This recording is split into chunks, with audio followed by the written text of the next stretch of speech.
Honorable members of City Council, in accordance with the Virginia Beach City Code 2-21, and by the authority vested in me as the mayor of the city of Virginia Beach, I hereby call for a special formal session of the Virginia Beach City Council on Tuesday, April 14th, 2026 at 2 p.m.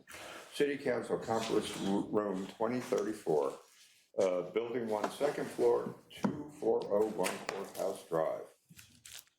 The purpose of the special formal session to allow city council members following its regularly scheduled formal session as listed, the attached agenda to convene into a closed session to consider the following matters.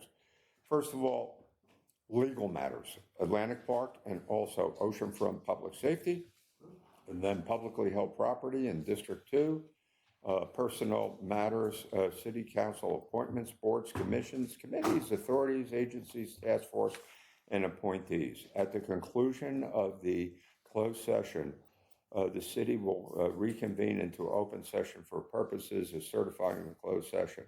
The special formal session will be broadcast on cable TV, virginiabeach.gov, and Facebook Live. And that is sincerely Virginia Beach Mayor Bobby Dyer. I'd like to, with your permission, council members, to start off to acknowledge, if we can do a moment of silence and prayer for Barbara Henley and her family. As we all know, her longtime husband, Winky, has passed, and our thoughts and prayers goes with the Henley family. So if we can do an observance.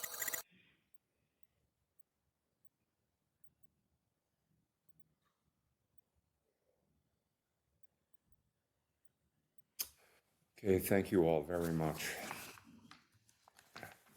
Okay, at this point, I think we're ready to go forward. All right, so Mr. Mayor, members of council, at this time, we'll continue with our ongoing budget conversations. The first presentation of the day will be from Housing and Neighborhood Services Department, Preservation Department Director, Ruthie Hill. She'll give City Council an overview of the proposed budget, operating budget for fiscal year 26-27 for her department. Good afternoon, Mayor, Vice Mayor, distinguished council members, Mr. Dehaney, Mr. Stiles. Thank you for your time this afternoon. We are going to talk about the budget, and we're going to start with the trends and issues that are happening in housing at our current time. So currently we have 1 in 3 households in the city that are considered housing cost burden, which means that they pay actually 30% or more of their income towards housing cost. We know that renters and homeowners are nearly equally proportionally housing cost burdens, but we do know that renters actually are proportionally paying more cost towards rent than homeowners. 40% of our seniors aged 75 or over are also housing cost burden. In 2024, the median rent was $1,750, which required an income of $70,000 a year to pay that. Median home prices have increased by 5% over the last 2 years, and coupled with the high interest rates, what we know is that it's more and more difficult for first-time and moderate homeowners to purchase homes. And we're going to talk a little bit about something that we want to do towards that this year. In terms of affordability, we help residents obtain affordable housing through a variety of ways. I want to thank you again publicly for what you did last fall in approving the Attainable Workforce Housing Performance Grant. I want to share with you that we currently have 612 units in the pipeline with that program, which is amazing. 372 of them are funded. Grand Lakes and the Silos, or it's now being called Whispering Pines, are funded, and then 240 of the units, Concord Lake Apartments and Solace Springs, are awaiting funding through the LIHTC program, so we're excited about that. We also have an owner-occupied rehab program that we help people that own their homes that need to have rehab done, and we also have the Federal Choice Housing Choice Voucher Program. And then what we'd like to do this year is take some of the funds that I'm going to tell you how we're going to use them from the federal dollars and start a down payment and closing cost assistance program for people that are looking to purchase homes, affordable homes, but don't have that money. So we're excited about that program starting. We also leverage public and private partnerships. I wanted to share with you that Tranquility of the Lakes, which is one of our partners. We talked about the senior piece. They actually are going to be starting, opening up in the next few weeks. And they are going to have 38 units for people for 40, 50, and 60% of the area median income, and they're in District 4 in Dr. Amelia Ross Hammond's district. And so that is one way that our partnerships are working together to combat that need. As we move on to homelessness issues, the 2026 point-in-time count has not been, the data has not been released yet. So in 2025, I wanted to share that 327 homeless persons were identified, which was an increase of 16 persons from 2024. But over the past 5 years, we have done targeted interventions which have yielded a 9% decrease in our chronic homeless population, which is huge. And then over the past decade, the city has experienced a 34% reduction in our unsheltered homelessness through our enhancement of shelter capacity and the expansion of permanent housing options. I also wanted to share with you that in the next month, Judeo-Christian Outreach Center will be opening 38 units of permanent supportive housing at the oceanfront, and we're excited about those coming online to help this issue. We do know that homelessness is affecting those aged 55 and older at a higher level, and that statistic is a national trend that we're seeing, but it's also happening here. Single men and women constitute 75% of all the homelessness persons we serve here in the city of Virginia Beach. And most of that, the reason is because they're on fixed incomes, and their fixed incomes are not keeping pace with the escalating housing expenses. So when somebody loses housing, they become they get evicted, they're not able to find another apartment to get back into. So that's a challenge that we're dealing with. Other challenges is that the minority groups are overrepresented in our city. As you know, relative to the proportion of the city's minorities in our city, it is the most, it remains the overrepresentation here in our city for homeless persons. So what we're doing to combat that is that we are working on and continue to work on an encampment strategy. What you can see is that we cleared 29 encampments in 2025, and we were able to transition 7 people directly into shelter or housing. In 2024, we actually did 100 encampments. So you can see a decline in the encampments that's happening because we're continuing this monthly process of looking at people that are living in encampments and prioritizing them for shelter or housing. One of the things that came up particularly this winter was the issue around barriers to shelter. What we found were individuals that would avoid shelters due to pet restrictions or limited storage. And so we are working on exploring pet-friendly fostering issues and some expanded storage facility solutions that can help with that.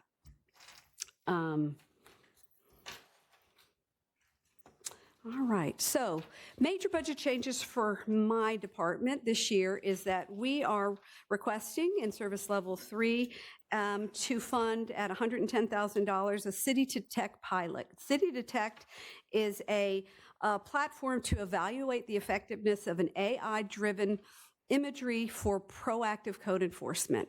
And what we'll do is we will have 2 cameras on 1 vehicle that will be mounted to detect property maintenance code violations and improve inspection efficiency.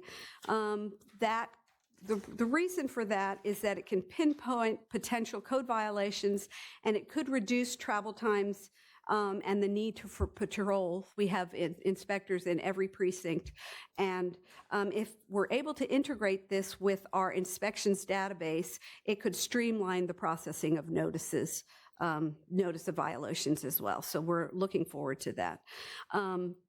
We did meet with Newport News recently. They are using City Detect in a pilot, and they're very thrilled with it, and we got some good information about how it's working there. Stockton, California has also been using it, and they have got really good results. So we think this pilot will help us to determine whether this can be effective, both cost effective and be more efficient for the community if we use it. The other update I wanted to share with you is that we have moved 6 code enforcement positions into the general fund pot of money. And what that will do is that is going to allow us to free up federal funding for the homeownership rehab program and other eligible programs. You heard me share with you that we wanted to do the first-time homeowners closing cost assistance program. Some of that money will be able to transition to the community to help with that. The Hampton Roads Planning District Commission, Hampton Roads Planning District, Commission runs a program, and we're the only city that doesn't work with them for, excuse me,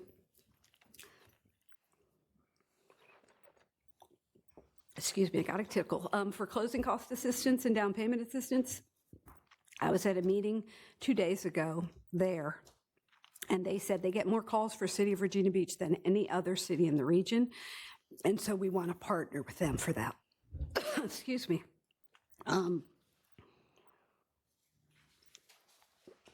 Okay, thank you.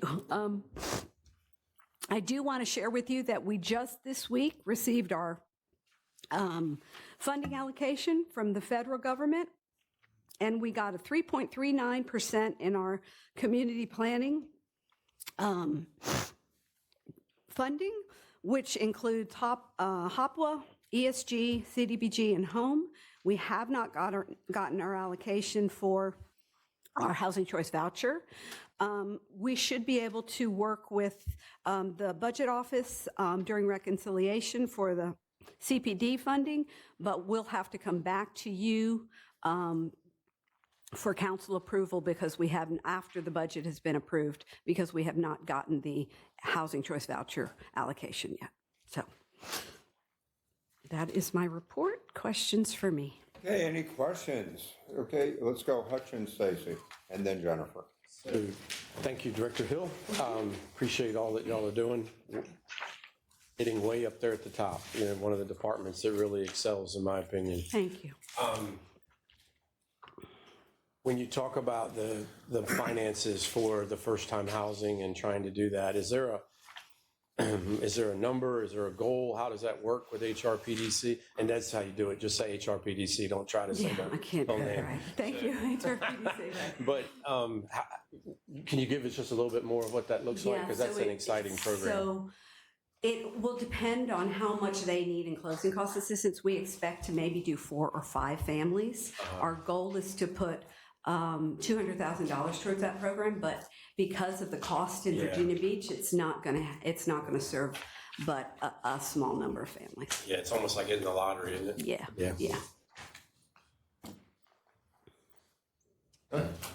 Stacy. Thank you for the presentation. And just to comment on the affordable housing grant program. If you do the numbers, where for the units that have been put into the program, the cost to the city is about $100 a unit per month, which is an amazing value to think that we're getting 600 some units put into the program at that kind of cost. And not to say that there's no upfront cost to the city, so no money's going into the program.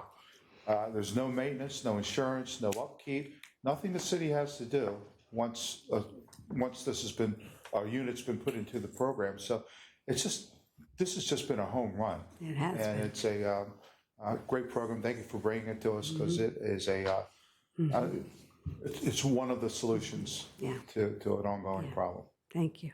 I was at a regional meeting yesterday with HUD, and there were 3 regional localities that came up to me and asked me for my card so that they could learn about the program because they were pretty excited about it when I shared it.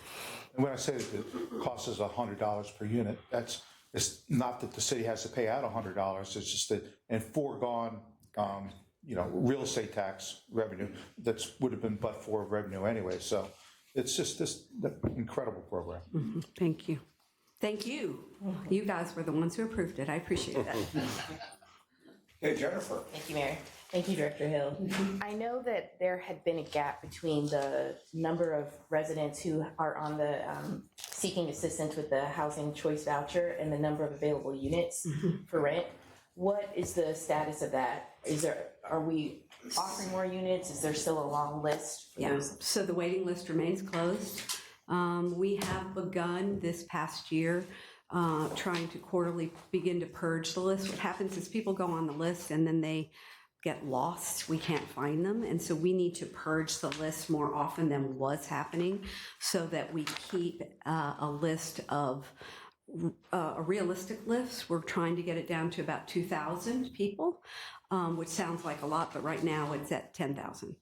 And so you have to go through the list by compliance, a very specific way that HUD requires us to, and it just keeps people from getting back on the list unless they're already on it. So we're working on purging it to getting it down to a more reasonable size. Will they be notified if someone is purged? Oh, absolutely. So what we do is we reach out to them, and if we reach out to them 3 times, if we can't get them through phone, through email, through letter, after a certain amount of time, then we'll purge them. Yep. Okay, Amelia. Thank you so much for the presentation. I'm really happy that the Attainable Workforce Performance Grant is really a great bonus for us. And then also where you have down payment assistance. Those are sometimes things that can be open doors for people in that. And most important to hear was that pet-friendly program. Can you talk a tiny bit more about that? Because we have people who do not even want to be housed Yeah. because of their pets. Yeah. And it. Yeah. So we have a by-lane list, as I've shared with you before. So we know all of those that are experiencing unsheltered homelessness in our city. And we have less than 10 people that are known to us that have a pet.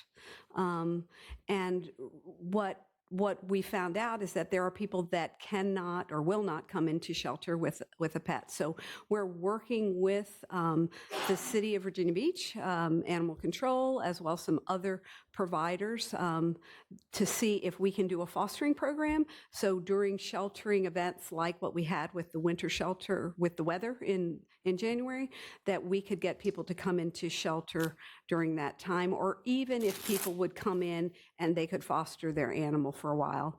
It's hard because people oftentimes feel like their pets are family members. And that's where it's just difficult for people to release them to somebody that's unknown. So it's a barrier we're working on. Right, and the foster care at least would bring trust to those people. So what a foster program would look like would be somebody like you or me might be willing to house an animal that somebody experiencing homelessness owns for a season of time while they're in shelter trying to get housed. So that's what that would look like. Thank you. Okay, Josh.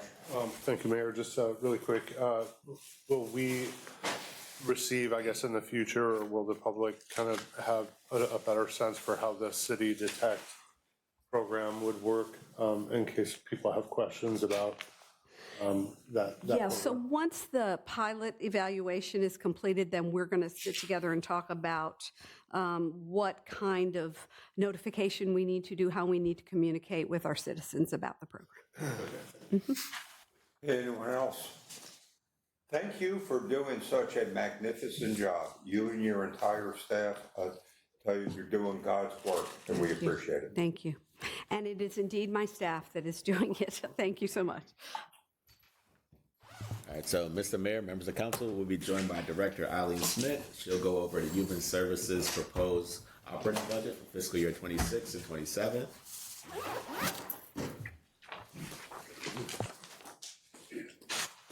Welcome. Thank you. Thank you very much, Mayor. And Vice Mayor, City Council members, City Manager, and City Attorney. Today, I have with me Joe Yunkin, who is our new CFO, and I did want to introduce him. He's been with us about a month and a half. He comes to us from Public Utilities. So sorry, Bob. But we are really, really happy to have him.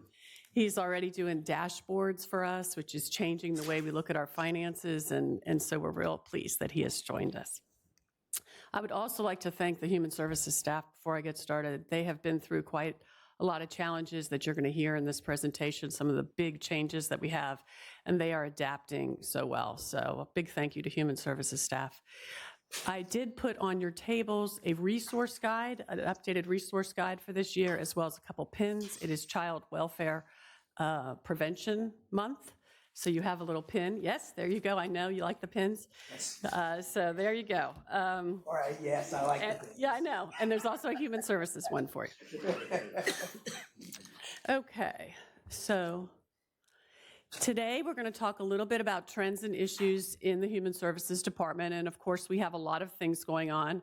A big item for us is the opioid abatement programs that we have started on behalf of the city, but with and in conjunction with other departments.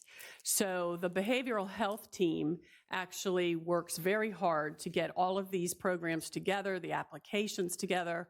But you will see here in this slide and in this top bullet here that we have programs with the police, we have programs with EMS, as well as with the health department, and also the schools.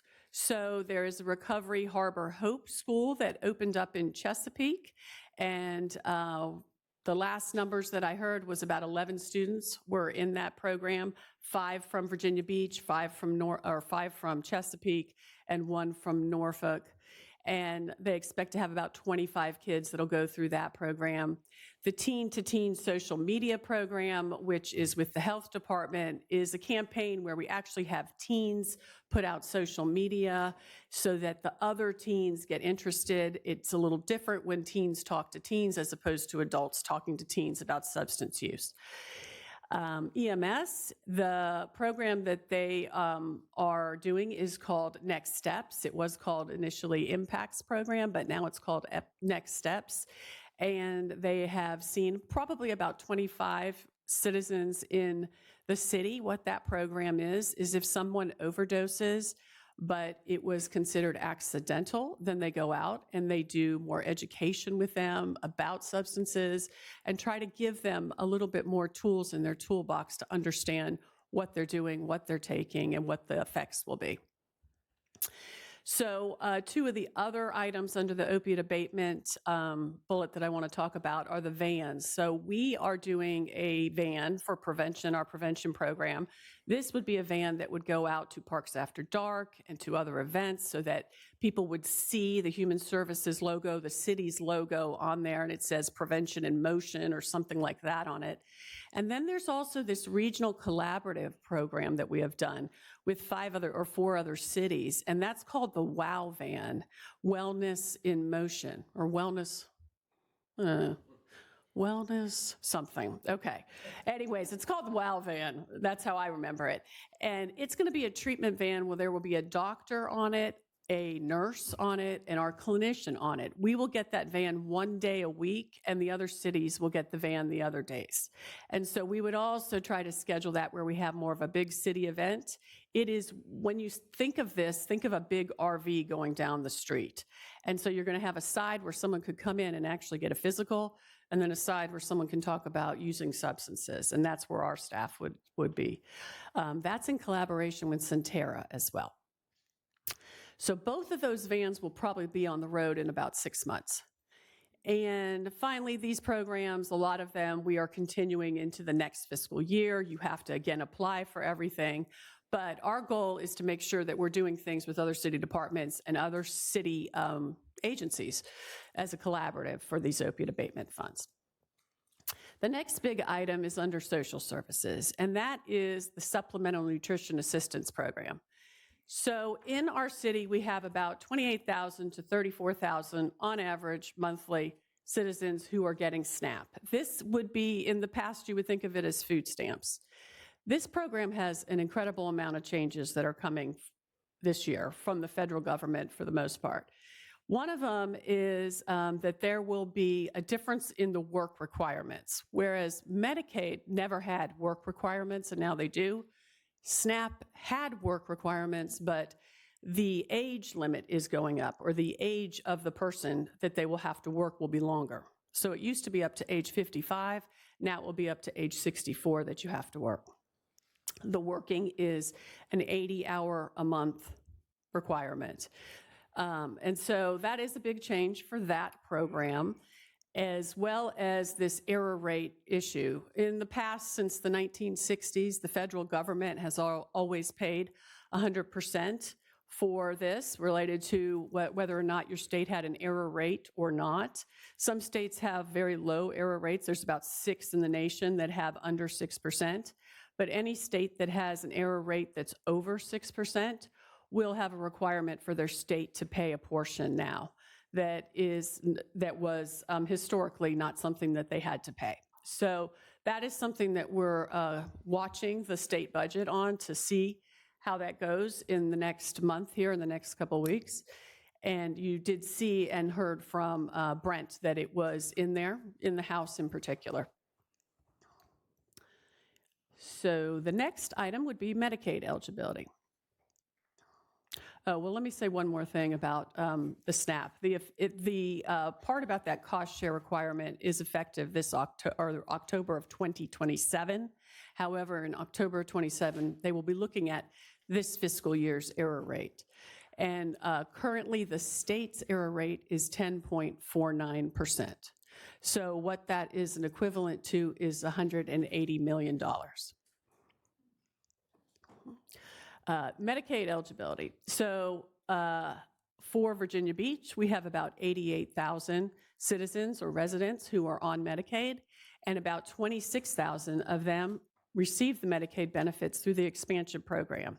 Effective in January of 2027 is when the work requirements are going to go into effect and new eligibility kind of standards around that. And again, it's this 80 hours per week. I mean, per week. That's what we do. No, sorry. 80 hours per month, and or training of 80 hours or volunteerism. So what we're trying to do is find some other volunteer opportunities for citizens to be able to have, as well as other ways that they can perhaps work. And that is one of the items that I will go to on my next slide. The renewal period, effective in January of 2027, the expansion enrollees are also going to have to be reassessed every 6 months. So not only is this challenging for the expansion enrollees themselves to have to come forth with all their information, but it's also challenging for our staff. It doubles their work. So if you think there's 26,000 residents that need us to do this, double that for what we are not doing currently. We are only doing it one time a year. The copay. So expansion enrollees will also have a copay that is going to start in 2029, and it will be $35 per visit per service. Okay. Next slide is just about some of the changes that we had in our budget, and this is just some of them.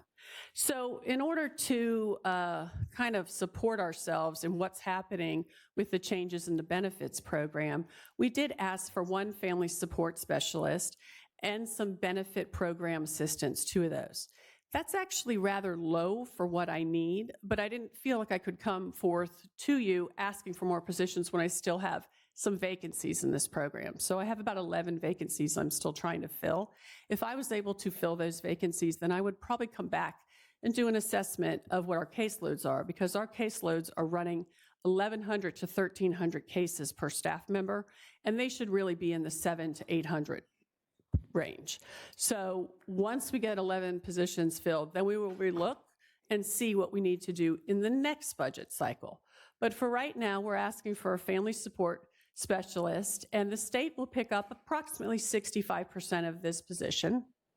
It will also help with these work requirements, and this position will actually be based out of the Housing Resource Center on the 3rd floor and will support the other benefit staff, which are located at our main building. The 2 additional benefit program assistants, we are going to pay for by an equal reduction in our contract staff in this area. We were having a really hard time filling the temporary or contract staff. We find it easier to hire city positions, so we wanted to kind of do a swap there of our funding and try to hire some city positions for the benefit program assistants. The last item is in the behavioral health area, and that relates to permanent supported housing. We are going to use some of our fund balance to move it into our operating budget so that we can manage the additional slots that we have received in the last year. We had 142 slots, and now we have 202 slots for citizens who have mental health issues and are chronically homeless. So we wanted to move some of that fund balance over. We have also been able to fill most of the positions in that program. Last year, this time, we had 6 vacancies in that program. Now we only have 2. So, questions for me? Okay, any questions? Okay, Hutch. So when you talk about the 11 folks that you're short, because it seems to be a trend for everybody, you know, anything you can attribute it to, and as well as any hope in the near future of that turning around? We are always recruiting and doing the best that we can to be competitive with our salaries. We do have a hiring bonus for these positions. We increased them by 1 step recently to try to bring them up to the level of some of our sister cities. So we're doing everything that we can financially to incentivize. I think we always need to remain competitive as a city with our salaries, so we're watching that. But the other thing that we have done with the benefits program in particular, out of all the human services programs, the benefits staff do more of a hybrid work environment. So they telework as well as in the office.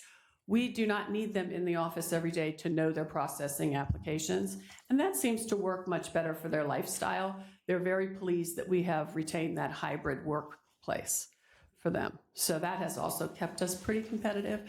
Actually, 11 is one of the better, Okay. yeah, So it might just in be terms what of it how is. it's been in the past. Right. Yes, sir. Okay, anyone else? Jennifer?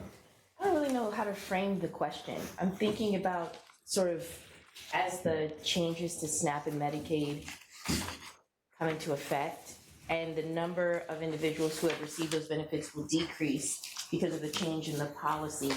But I don't know if their circumstances have changed where the need for some kind of support will go away. So I'm just thinking about I don't know what the question is, but I'm just thinking about preparing for people who may still have need, but no longer are getting these kinds of services. If there's work requirements, thinking about sort of the jobs that are coming online, the kinds of work that they need, do we have that, or is that accessible? Is it available? What they're kind of looking for? Correct. So it is a challenging situation all around the nation, not just for us, not just for Virginia. What we're trying to do, like I said, is also find volunteer opportunities. So maybe it's a hybrid there that they're working and then they're also doing some of that to get that 80 hours. But the thing that is important here to remember is these folks aren't going away, and we'll continue to serve them. They may not have Medicaid in the same manner that they did, but if they're our mental health client who has been seeing us, we will be continuing to serve them. So, and that would be on the other side of the agency, on the behavioral health side, but it would be at an indigent cost. So they wouldn't be paying us. We wouldn't be billing Medicaid, but we cannot not serve these folks. They still need our services. That makes sense? Yeah, it's just something to think about. Oh, yeah, thank you. Okay, anyone else? When we talk about essential city services, you are a very essential city services. And when you take a look at the fact that, Wallet Hub said that Virginia Beach is the most caring city in the country, you, and along with the partners that you work with the faith-based community and the for-profits and everything that really help fill a lot of the gaps that people need really down in the communities. You are invaluable. So, thank you and kudos to you and your entire staff. Thank you. Thank you. Thank you on behalf of the staff. All right, so Mr. Mayor, members of council, the next presentation will be given by Fire Chief Ken Pravitz. He's going to give City Council an overview of the proposed items on the fiscal year 26-27 operating budget for the fire department, as well as a request from City Council for additional information regarding a possibility to move towards 40-hour staffing in the fire department. Hey, welcome, Kenneth. Good afternoon, Mayor and Vice Mayor, members of City Council, Mr. Daney, Mr. Stiles. Thank you for allowing me to talk about the budget today. The key budget priorities this year were based around maintaining outstanding service delivery, investing in our infrastructure, including the fleet, facilities, and equipment. And finally, we requested funding to continue to invest in our outstanding staff. All of our budget submissions align with the City Council focus plans, people, places, and partnerships. And today I'm joined with the majority of my command staff, and I'd just like to acknowledge the outstanding work that the men and women of our fire department do every day. We're very proud of everything they accomplish.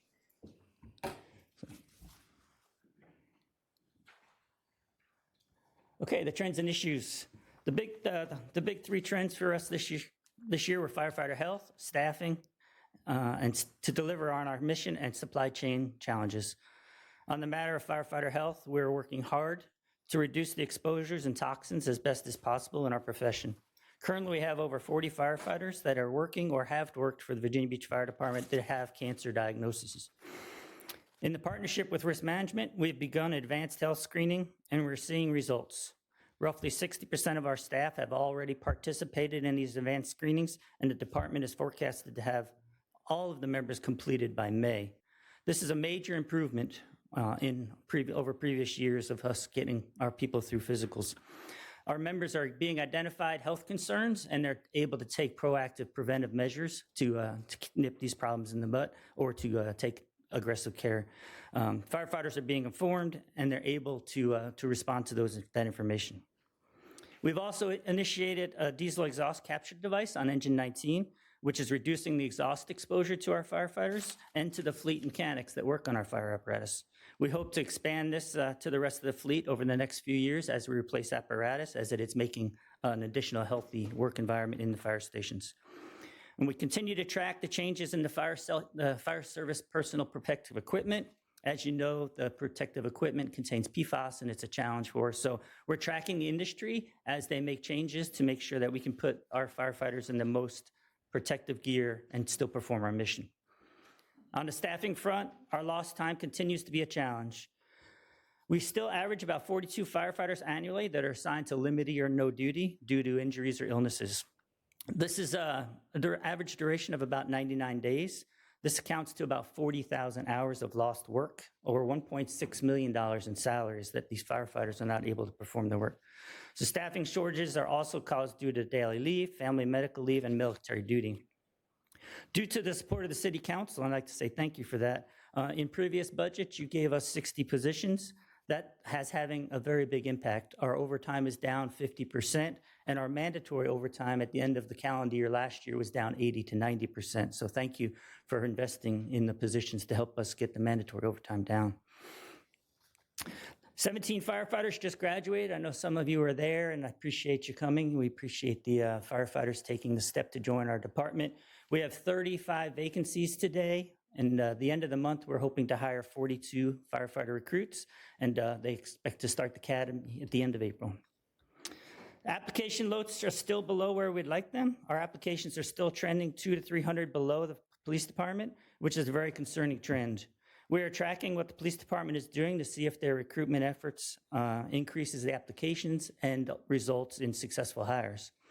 Finally, I believe you're all aware of the issues in the emergency vehicle industry, and the proposed budget does continue to help us manage this challenge. The major budget changes for us that have been recommended in this budget, we moved 3 positions from a grant line to the general fund. This was more of an administrative change, and it has no impact on our budget. And as I mentioned earlier, the number of overtime hours is trending down with a 50% reduction. However, with the salary adjustments last year, we anticipate a need for additional overtime in our budget.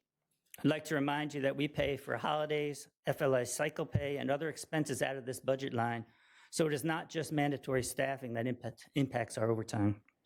Lost time is a major factor, as I mentioned earlier, but we're also doing things like staffing an ambulance to support EMS and trying different response vehicles that limit the heavy fleet responding to some types of calls. On the capital side of things, we requested funding to keep our fleet operational and fund the replacement of our self-contained breathing apparatus. Both of these requests are so that we can continue to serve the community and respond to changes in the industry and the fire environment. I already mentioned the challenge in the fire apparatus, and we appreciate the support the City Council has provided to help us keep the fleet operational. The self-contained breathing apparatus replacement will help us protect our firefighters from the toxins that they unfortunately have to work in and keep them safe and reliable apparatus, allowing us to continue to protect our workforce and reduce occupational diseases while continuing to be aggressive in our firefighting. This will help us save lives, civilian and firefighters. And to echo to what Chief Stroud and Chief Newdigate mentioned, we have significant facility and CIP challenges. We have fire stations built in the 50s, the 60s, and the 70s that no longer meet the needs of the community. We submitted several new facility requests, none of which were moved forward. This year, we'll be working on a master facility plan to address the needs of our current facilities to better inform the City Council and to make some items for discussion in future budget years. With all the infill development, there's increased housing units and increased density. This creates higher risk, expanding the gaps in our response coverage, and that need will need to be mitigated through increased density in fire and rescue fire stations. And finally, the staffing request that we submitted, our budget submission included a request to initiate a process to begin to better manage the firefighters' work schedule. VBFD has been exploring this issue for over a year as it has spread across the country. The current average firefighters work 56 hours a week. Everybody kind of giggled when the comment was made about 80 hours last week. Many of our firefighters are working 80 hours a week. But their science is clear that this work schedule is harming our ability to deliver our service and detrimental to our members' well-being. I originally put in a request for $4.7 million to build out a 4th shift in the fire department. In discussions with the budget director and city manager, I recently changed it to a $3.7 million ask that would allow us to provide some relief under the 3 schedule rotation that we're doing now. This would allow us to get the firefighters to an average of a 48-hour work week. While I hoped we could be first in the region, we are seeing departments across the Commonwealth and the region moving in this direction. This request was to help us remain competitive in the industry by allowing us to recruit the best candidates and retain our workforce. It will also have a positive impact on our members' well-being. As the fire chief, I believe it is important for us to signal that we're also implementing a plan to make a change in this area. And finally, take any questions you have. Hey, Worth and Stacy and Cash and Jennifer.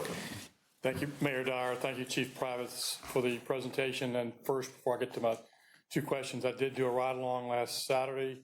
Beautiful day during the day into Oceanfront, otherwise at night, but went on 2 calls, and it was a great experience, about 4 or 5 hours, great camaraderie, great education. I learned a lot about what you're saying here, and so that kind of segues into the second question, and that is the issue of the 56 hours a week, and I was not aware of that, and that's 52 weeks a year, and that's on average.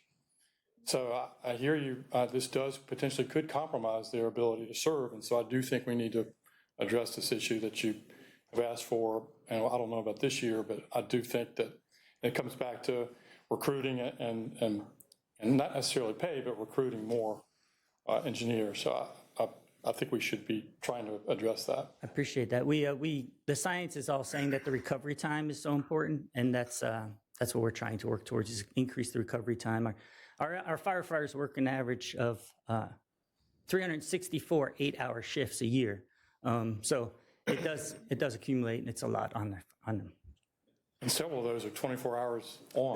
They typically work 24-hour shift. I was just breaking it down to the hours to count to the normal workforce is 8 hours. So they work 364 of those equivalents. So And the second question, you mentioned in your presentation, and I just want to make this clear for me, so if you're injured and you're not able to work, you're not compensated at all? no, they're getting paid. They're just not out on the street riding on a fire truck. So they're in a most of them come back to a limited duty capacity where we could use them to help with resource or logistics or training and something with whatever the scope of their limitations are, but they're not on a fire truck. So I have to backfill that position. So that's where that cost is lost salary, lost time, and that's where the expenses add up. Thank you. Okay, Stacy. Thank you, Chief.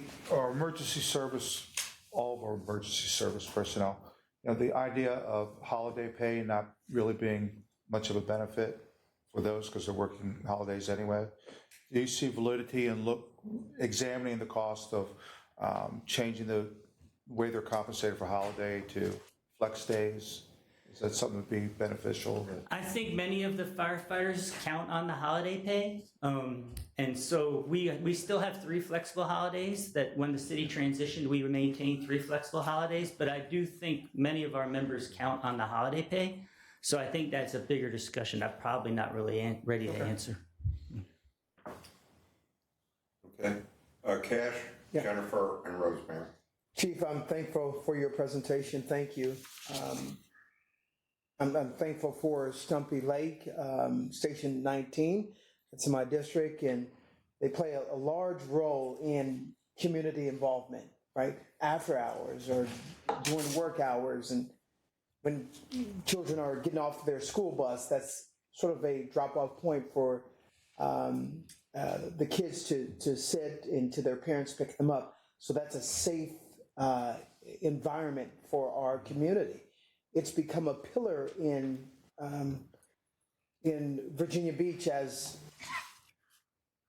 fire departments, not just having the mission of fighting fires, but they're also paramount when you think about going to schools and connecting with the kids and their first line sight of really saying, Mom, Dad, I want to be a firefighter, because of their exposure to what you provide at schools. So the fire department is very important to me, not just because of being in city council, but because of my exposure as a child.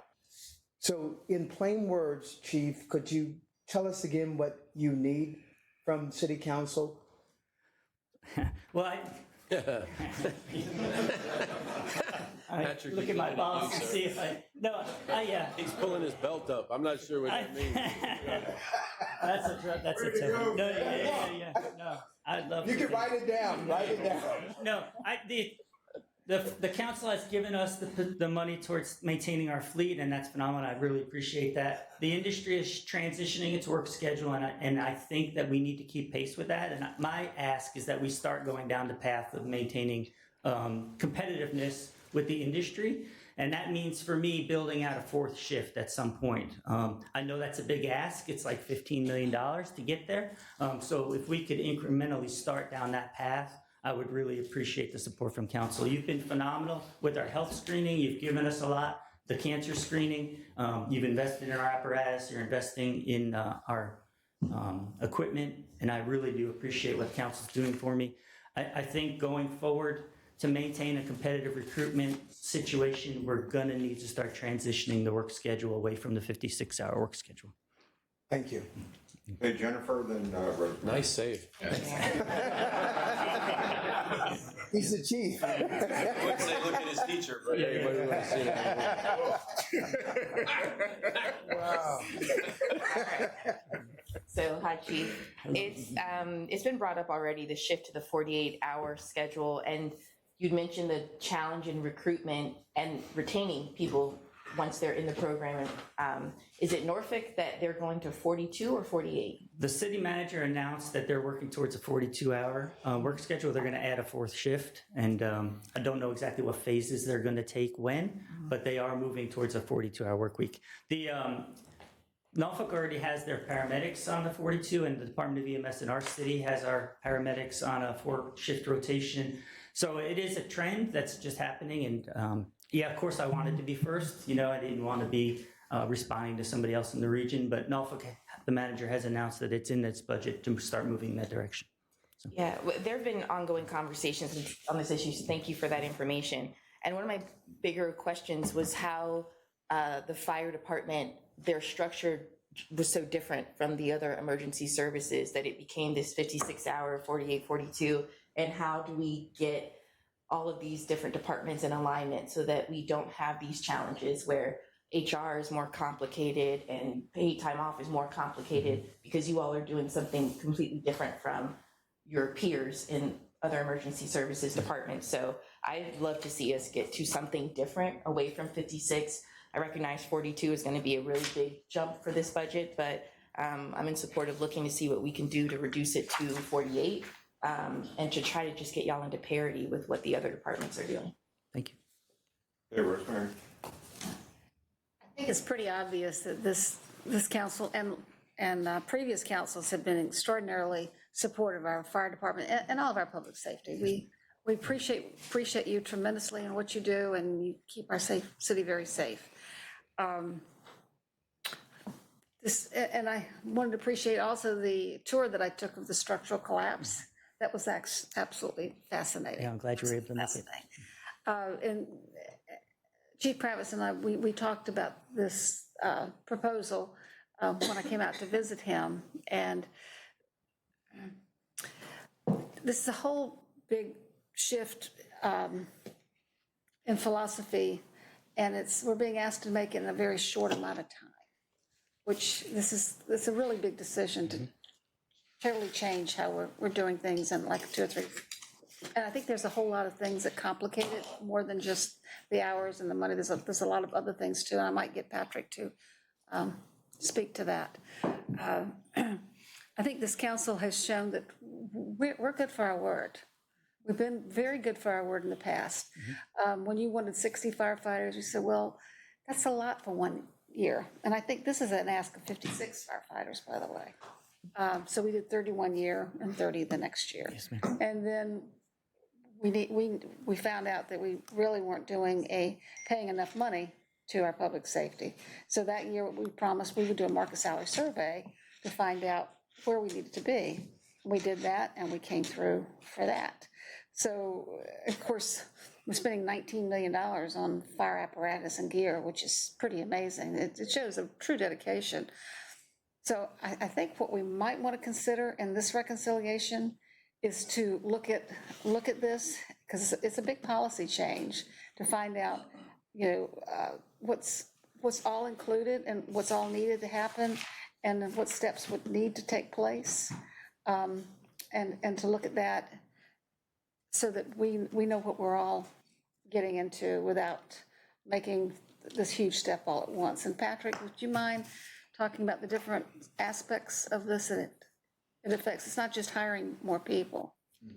Well, Vice Mayor, I think you did a pretty commendable job of explaining it. So I really don't have much to add to it. I think you're spot on. To make a policy change this late in the budget process will require council to restructure some things and find some revenue offsets, right? And as the council know, we adjust the budget basically 2 ways. You're either cutting a service, or you're bringing revenue or increasing taxes or increasing a fee somewhere to cover the cost on it.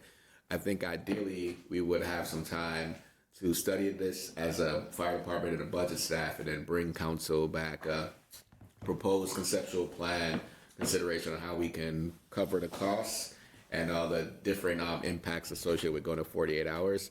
In talking to the fire chief, we don't necessarily think it's going to mean a lot of impacts to our facilities or our fleet, but those are some answers that we owe you all as well, because some of the questions I got from the council members, I don't 100% have those answers to. So we could be able to bring that together, let you know what's the salary impact for it, if there's going to be any kind of fleet or facility related impacts. And we could do that in short order if council so directed in reconciliation for us to bring back something to the council for consideration in the fall.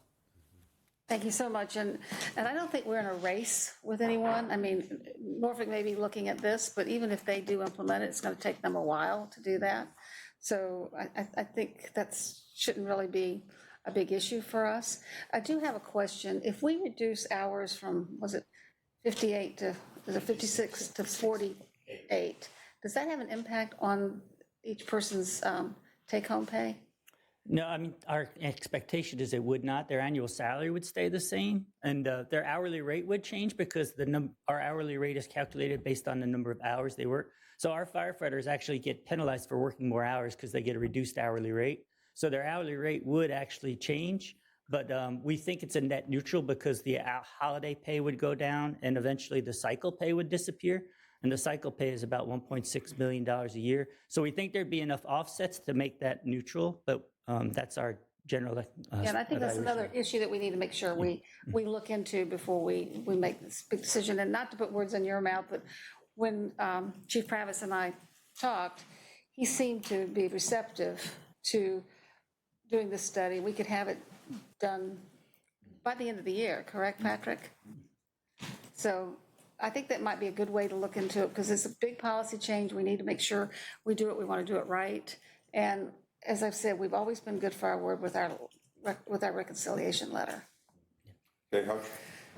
So first, hats off, KP, nice job on the presentation, really. Love the picture that we got in there for Kate Pittman and them. Yeah. That's That's good gonna stuff. mention, I just thank you. texted her that, so she's real happy. And Lori Zontini, as a lot of you know, she took the picture, so that's really cool. And the questions y'all asked were well thought out. I really appreciate it. And Vice Mayor, way to bring it home. It was exactly what we needed to hear on how it goes. The only ask that I would have at the end, and I've talked to you about this already, sir, is that if there is some money in the end of this year, we're already just hanging on to the numbers for recruits, right, Chief? I mean, it's your numbers that you say you're starting with, and then what we end We're up. attempting to hire 60 for this academy. Right now, there's 42 people that are accepted the job and willing to start. So all I'm asking is that at the other end of it, like next year at this time, if we have the funds, if we can predict we have it, I know Kevin can help, obviously, and Katie help with that, is that if we could hire before we start this process even, it would help us keep even so we're not starting behind the 8 ball. I think I said that right, but that's just something that, if it's possible, I'm not saying it will be. It's kind of like when I said to y'all about the ambulances for EMS or the fire trucks, is if we don't stay a little bit ahead, we're going to fall even further behind is what I'm worried about there. That's it. Thank you. Okay, good conversation. Chief Pravis, thank you and your magnificent crew, everybody that works for your department. We are indeed a city of heroes because of you. Thank you. Thank you. I appreciate the support. Thank you. Good day. So, Mr. Mayor, members of council, the last budget presentation will be given regarding the school's budget, and we're joined in our presentation by several members of the city school board as well. So I know they'll be making their way down as well.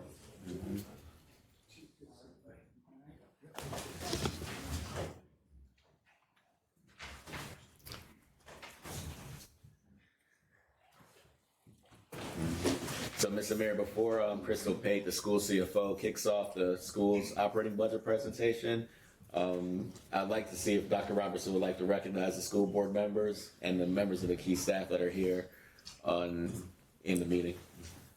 So, thank you, Mr. Haney. Chairman Brown. Yep. Yeah, thank you, Mr. Dehaney. Ms. Brown, School Board Chairwoman, is going to make some remarks on our behalf today. Thank you. Thank you, Mayor Dyer, Vice Mayor Wilson, members of council. I am joined here by school staff as well as Mr. Callen, our school board member, is also here. I'm here today along with staff to present the approved fiscal year 26-27 budget and capital improvement program. This year, the school board worked diligently to be more involved and transparent in the budget process as a result of our summer retreat priorities. Of the projected $33.9 million in increased revenues, this budget includes $22.6 million for teacher compensation, bringing the average pay increase to 5.23% to make us more competitive with the market. We've also allocated $11.1 million in compensation increases for our unified staff, including custodians, food service workers, bus drivers' assistants, security, and other essential staff who support our students every day. The board continues to prioritize workforce development. In our industry credential program, more than 14,500 certifications were earned in the 24-25 school year alone. Students have access to over 131 credentials aligned to career fields at no cost to students. Additionally, we continue to expand dual enrollment opportunities in aviation maintenance and medical assisting to strengthen pathways to high-demand careers. Additionally, we are funding the reopening of the Plaza Middle Planetarium. We continue our commitments to student support by continued funding of transportation to the Harbor Hope Center, where we are already seeing strong success with the Regional Recovery School. And finally, the board recognizes the challenges related to the health fund balance and has allocated an additional $5.3 million to strengthening the fund, supported in part by continued reductions in central office expenditures. Within the capital improvement program, the Newtown Diamond Springs addition will move forward shortly. Princess Anne High School is included in our updated 6-year plan, and we are continuing to seek creative ways to reduce costs while meeting our facility needs. And I'm sure that our facilities team will speak to that. Thank you for everything you do for Virginia Beach schools and your continued partnership. When our city succeeds, our school succeeds, and when our schools succeed, so does our city. So thank you. Thank you for coming.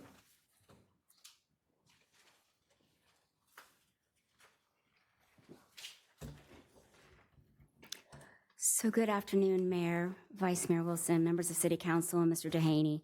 Thank you for the opportunity to present Virginia Beach City Public Schools fiscal year 2026-2027 proposed budget as outlined in the superintendent's estimate of needs and the 2026-27 through 2031-32 capital improvement program. This afternoon's presentation will focus on key areas, including changes to the division's local composite index, or LCI, a comparison of school operating fund revenues, compensation adjustments, health insurance premiums, and the proposed capital improvement program, specifically the timeline for Princess Anne High School. We will also review proposed uses of additional funding, state funding, provide an update on federal revenue, and conclude with time for questions. So before we begin, I think most of you know, we would like to note that the General Assembly has not yet approved a state budget. The General Assembly is scheduled to reconvene in a special session on April 23rd, and we remain optimistic that a finalized state budget will be adopted after the special session. The Superintendent's Estimate of Needs provides a comprehensive overview of our budget development process, including details on school board funds, priorities, challenges, and key highlights. It also includes information on special revenue funds, historical enrollment trends, per pupil expenditures, and personnel allocations, as well as staffing standards and guidelines. You have heard references to the local composite index, or LCI, which determines the share of funding responsibility between the state and localities for K through 12 education. The LCI is recalculated every 2 years as part of the state's rebenchmarking process. This index measures each locality's relative ability to generate revenue compared to others across the Commonwealth, reflecting changes in local economic conditions. Divisions with a lower LCI receive more state support, while those with a higher LCI receive a smaller share of state funding, resulting in a greater local funding responsibility for localities. In practical terms, as the LCI increases, the funding burden shifts from the state to the locality. For Virginia Beach City Public Schools, the LCI increased from 0.4138 for the 2024-2026 biennium to 0.4172. This means the city is now responsible for approximately 41.7% of the cost of the state's minimum education program established under the Standards of Quality. It is important to note that the city continues to fund education above this required minimum in recognition of the great value that Virginia Beach City Public Schools brings to the quality of life in the city of Virginia Beach. This slide outlines proposed revenue estimates in the superintendent's estimate of needs for fiscal year 2026-27 compared to fiscal year 2025-26 amended adopted budget. Total additional revenue from all sources is projected at approximately $33.9 million. Of this, approximately 55% or $18.7 million is expected from the state, approximately 37% or $12.5 million from the city through the revenue sharing formula, roughly 3% or $1 million from other local sources, primarily the Stop Arm program, about 3% or $967,000 from state sales tax, and approximately 2% or $750,000 from federal sources, primarily impact aid. This slide reflects the first page of budget balancing, outlining how the proposed $33.9 million in additional revenue is distributed alongside savings from personnel and non-personnel reductions, as well as lower costs due to a decrease in the VRS rate. The allocation prioritizes employee compensation and contributions to the health fund. The full budget balancing details are available in the CION document. For the teacher pay scale, as shown in green, the proposal includes a 2% increase plus an additional $1,000 to the entry level and a 1.5% step increase for eligible employees. The additional 2% plus $1,000 at the entry level will flow through the entire pay scale, resulting in an average overall increase of 5.23% at a cost of approximately $22.6 million. For the unified pay scale, as shown in orange, the proposal includes a 3% increase to the entry level that will flow through the entire pay scale, with a 1% step increase for all eligible employees with 1 to 14 years of experience, and a 1.5% step increase for those with 15 years and above. This results in an average increase of 4.17% at an estimated cost of $11.1 million. Compensation remains a top priority for the school board, the superintendent, and the administration, consistent with the school board's compensation philosophy. This proposal supports a comprehensive total compensation package designed to attract and retain a highly qualified workforce. In addition, the budget includes approximately $14.6 million in contributions to the health fund and is highlighted in yellow on this slide. Of this amount, $9.2 million is allocated for projected employer contribution increases for the 2027 plan year, effective January 1st, 2027, based on Mercer's projections. The remaining $5.4 million is designated to strengthen the health fund balance and move toward the recommended reserve of 2 months of gross cost. City and school staff meet monthly with Mercer to review healthcare data and projections. While final employee rates have not yet been determined, the school's rates will remain aligned with city rates. The employer contribution included in the CION was based on Mercer's projections using November 2025 data. Updated projections using January 2026 data reviewed in our March 2026 Benefits Executive Committee meeting continue to support the assumptions used in the CION. I will now turn the presentation over to Ms. Melissa Ingram to review the capital improvement program. Welcome. Thank you. Thank you, Ms. Pate, and good afternoon, Mayor Dyer, Vice Mayor Wilson, council members, Mr. Duhaney and Mr. Stiles. I want to thank you for the opportunity to review the VBCPS proposed capital improvement program. And again, this capital improvement program deals with both new construction and renovation and replacement projects for the school division. Our first slide shows in blue the revenue sources for the funding of the CIP, funded at $61.9 million annually, similar to last year. These funding sources include PAYGO, special reserve funds from reversion funding, bonds, and a new PEG funding source dedicated for school cable infrastructure, similar to that which was created for the city this year as well. Shown above the blue table in green is the accompanying CIP debt service plan. This was developed with Davenport and city and school budget teams. It plans for a $6 million annual increase to the debt service budget starting in fiscal year 28 And this is to support capacity for Princess Anne High School, which is planned for construction and fully funded within the 6-year CIP. Our next slide shows the proposed fiscal year 26-27 to 31-32 funding summary table. With this plan, 2 priority new construction projects are fully funded. First, Princess Anne High School, listed third in this table, which is CIP 1-015, which has been recalculated for a 2028 bid, or GMP, at $330 million, and currently is in a progressive design build solicitation. We will go into more detail on this process on the next slide. Second, tri-campus additions.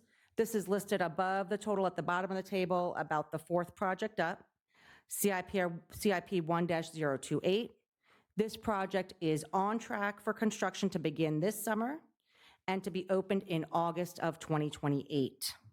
If you recall, this project was reduced significantly from the original Williams Bayside 6 replacement project as a result of closing Bayside 6th grade campus this last August 2025, and rather than construct a replacement project through adding additions to 2 schools within the tri-campus. These are at Diamond Springs Elementary and Newtown Elementary School. We also continue to prioritize keeping our existing buildings well-maintained through capital renovation and replacement projects listed here on this table as well. These are systems such as our roof and HVAC systems to address our aging facilities as we continue work towards moving building system needs out of deferment. And at the bottom of this page is a new CIP project, CIP 1-034, school cable access infrastructure. And again, this is related to the new funding source that we discussed on the last slide, PEG fees, and again, similar to that of the city's CIP. So we're going to take a look now at Princess Anne High School in a closer level, and with this slide, which outlines the projected timeline. Over the past year, we've worked closely with school division and city partners, including the Joint Modernization Committee, Superintendent's Working Group, and procurement and budget teams to keep this project moving forward. We've initiated a progressive design build process with steps outlined through this timeline. Step 1 is in green. This is policy creation, which has completed this January. Request for qualifications, or RFQs, advertised of interested design build teams.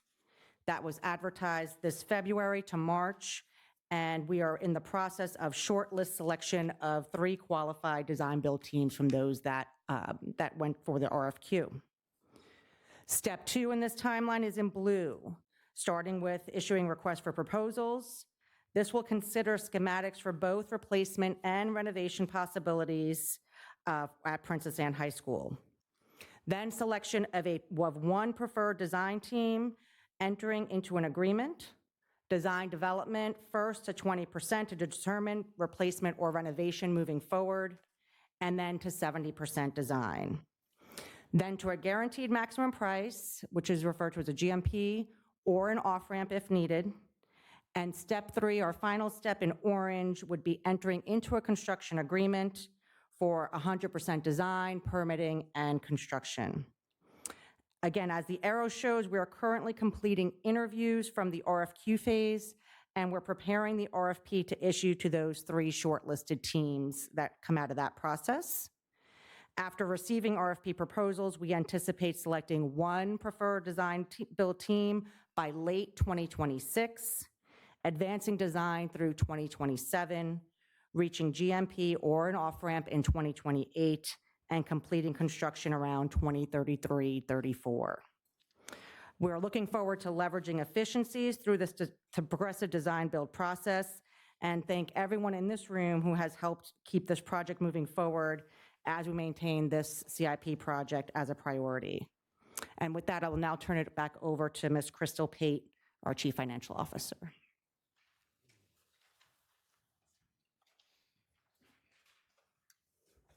Thanks, Melissa. So as mentioned earlier, our final state budget has not yet been adopted. Therefore, the allocation of any additional state funding remains subject to school board approval.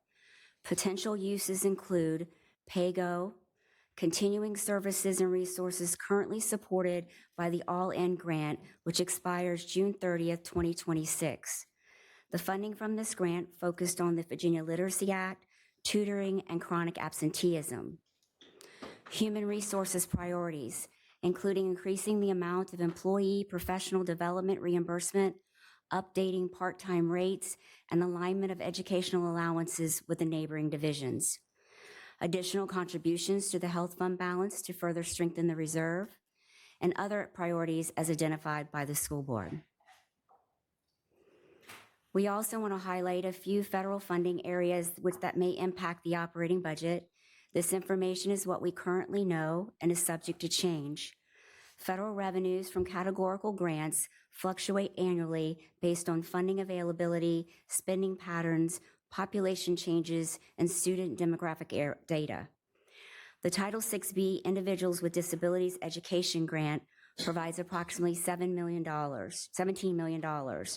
However, given the current funding levels, projected staffing costs exceed funding levels, requiring the shift of approximately 9.5 FTEs on the grant to the operating budget.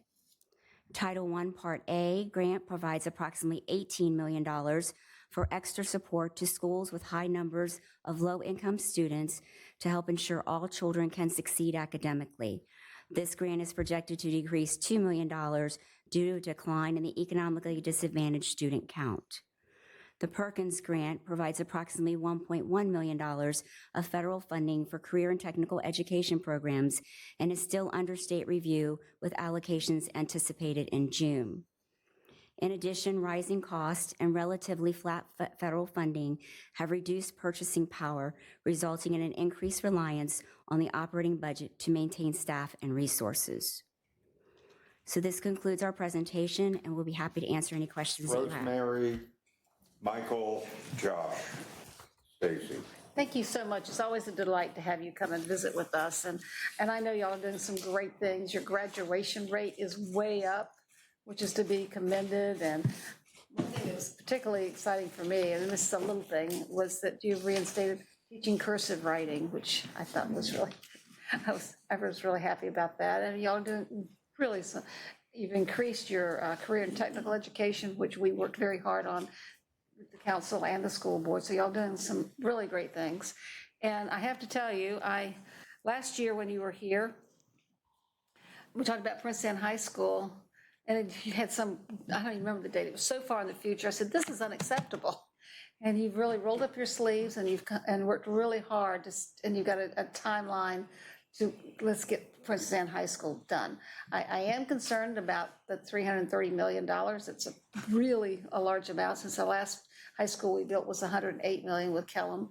But hopefully with this design build, and I hope you can comment on some of that number is going to come way down, because that's a super high number. And every dollar that we can save on that can go towards the next one, which is Bayside. We get Bayside done, and then we can look at First Colonial and get that done. So we really need to be not just looking at Princess Anne, we've got to look at the whole series of schools that need to be renovated. So can you please comment on Ms. Ingram, speak to that. maybe some of this price tag and what you're hoping that we can be doing? Sure, I'll be happy to. Yes, thank you. And again, thank you too. There's a lot of people in this room who have helped us keep the project moving forward. You know, we are working to find efficiencies, I think, as you said, Vice Mayor Wilson, through the progressive design build process. We hope that still gives us the best value for our school division to make sure we're in quality buildings, but also savings, efficiencies, working with a design build team and helping to save as much as we can and while we provide the educational program that's needed. The cost we see here is, and I think last year we had sent you a comparison with Maury High School, where they had a bid out in 2025. We are right there, apples and oranges, in terms of you know, where the year that we're bidding in 2028 compared to the year that they bid in 2025, our estimates are in line with that. However, that does not mean we cannot find some cost savings throughout this process. And being in town center, that's an opportunity. We're looking at some grant funding options. I've spoken to our budget team about that and might have some communication with you in case something comes to fruition with that. But DOE does offer some grant programs, and we're hoping to compete for that this year as well. But I agree. I wish it was a lower price tag, but we do have to give the best projected estimate that we can in order to have a realistic outlook. Thank you so much. Michael? Thank you, Mayor. Well, also want to express my compliments to the school division for all of your achievements and hard work throughout the year. One of the reasons that Virginia Beach is a very special place to live and to grow up and to learn is because we have some of the best schools anywhere in the country. And that's because of your hard work and dedication. It's because of the great parents and families it's because of the outstanding students who learn in our schools. And I think it's because of our partnership between the city and the school division. So I think we should all just pause for a moment and acknowledge just how special our schools and the people who are involved in education are in Virginia Beach. So thank you all very much for your outstanding efforts. Thank you. Yeah. I'd like to segue, though, if I could, to a question about health insurance parity. And one of the things that I struggle with as a council member and as an active citizen, neighbor, was explaining the conversations that were occurring around health insurance premiums in the community. And I don't have the full timeline of the history and the mastery of every topic, but as I understand it in plain speak, I'm going to put it this way. At some point, a decision was made to lower the premiums that were being paid by employees who were using the Consolidated Benefits Healthcare System. In Virginia Beach, just for all those who are watching and interested, the Consolidated Benefits System is one that serves both the school division, which is about 14,000 employees roughly, and the city workforce, which is about 7,500, 7,400 employees roughly. So in order to create efficiencies and standards in benefits and care, we again, as we do on many things, collaborated together, and we have this Consolidated Benefits program. But at some point, the schools lowered the premium for those who are paying into the system, lower than what the city employees were asked to contribute. And the challenge on this for us, for me, I'll just speak for myself, is twofold. One, and I know because I avail myself of health insurance policy in the private sector, all of these policies are significantly lower than what's available to people who are paying through the marketplace or through the private sector. So as a public benefit, and as part of public service, it's one of the benefits being involved in public service is that there are some benefits that are supported more strongly. So public employees are paying less than what private sector, what most of our neighbors are paying from the jump. Number two, how do I explain to a firefighter or a waste management professional that their health insurance should be more expensive than a teacher or a facilities manager in the school division? And the answer is, of course, I can't. And so I'm wondering if you're willing to provide any additional context on that topic or provide me as a council member with any additional assurances that moving forward will not only have a bullet point there that says we remain in parity, but a true full-throated endorsement of that policy. So I will say that will continue moving forward, that we will stay in parity with the city. I think it was written in their ordinance, and I think we've had Dr. Robertson, I don't want to speak for him, but there's been discussions with Chair Brown and probably school board members. So that is an assurance going forward that will remain. To go back in history would be to say that we had a recruitment and retention issue at the time. There was a relatively smaller contribution to contribute in order to reduce those rates and try to help recruit and retain teachers across the whole Commonwealth, especially on the South Side. We had projections for 10 years that basically said your health trend was well below the book of business. Some cases it was negative. And so the decision at that time was made to infuse that contribution from the operating budget into that and reduce those rates. Unfortunately, as we all know, that those trends started to go up. They were a little almost erratic, going up so quickly, and that we wanted those rates hopefully to stabilize, everything to start to stabilize. And then we realized that that wasn't going to happen. And then we ended up in the position that we were in last year when we came before you. So that's the explanation I can give you of what happened, and give you the assurance that it has been discussed that we will remain in parity with the city moving forward. Thank you. Okay, thank you, Josh. And then Stacy, and then Amelia.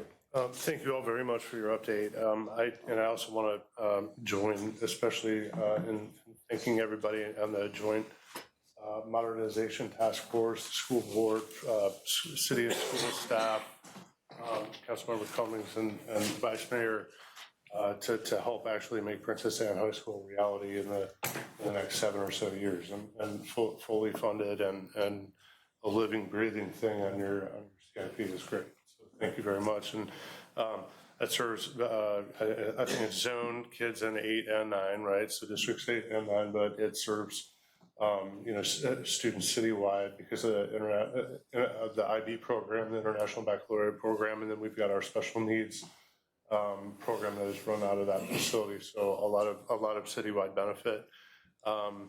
So thank you for that. And I'm just with the number that we kind of see in the spreadsheet there. Can you help me and I guess and the public understand when we went through or began that PPEA process? We saw a similar number like that one, and we all kind of said, well, hey, that's just too much, and we can't commit to, building all 3 schools. And so then, we were going to take it more on a piecemeal approach, I guess. And we're seeing kind of the same number. So than what we saw through that PPEA process. So what's the difference, I guess? How did we get here? And I've got 2 more quick ones after that. Sure. So thank you. That's a great question. One of the great things that came out of the PPA, well, we have a lot of work items that came out of that survey, geotechnical works, that is going to inform our progressive design build teams that join us. And another great thing is we really took a hard look at debt service, working with Kevin and his team, as well as our own budget teams, and helped to inform that. So you now see in our CIP process, we have debt service planning there. So, while we want to make sure that we are moving fast and efficiently, that we're doing things right, and we have to make sure that we can pay back whatever it is that the cost of building Princess Anne High School is, to be responsible to our city. So that is one of the big takeaways, I think, from the PPEA, that, not only are we trying to still do an integrated design approach to help that process go through and be as efficient as possible, but we're also thinking about our debt service on the very front end so that we don't have an issue as we start to construct. One quick one, the Plaza Middle Planetarium, I was happy to see it's coming back online. When will that happen? So that's our contractor actually is starting with that. They're working with our teaching and learning teams, as well as our maintenance services, helping on a lot of the bones of the building. And they are starting up in June. It should be open by the end of this summer. They've been working on it all throughout the school year, and it's really exciting.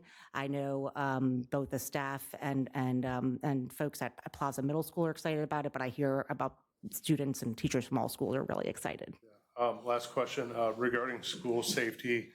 What specific measures are you considering in this year's budget to enhance student safety across our school campus? Well, we have a standing CIP project. If you look at our summary table for safe schools infrastructure, my Chief Operations Officer, Mr. Jack Freeman, works very well with our other stakeholders for a safety task force that we meet quarterly on.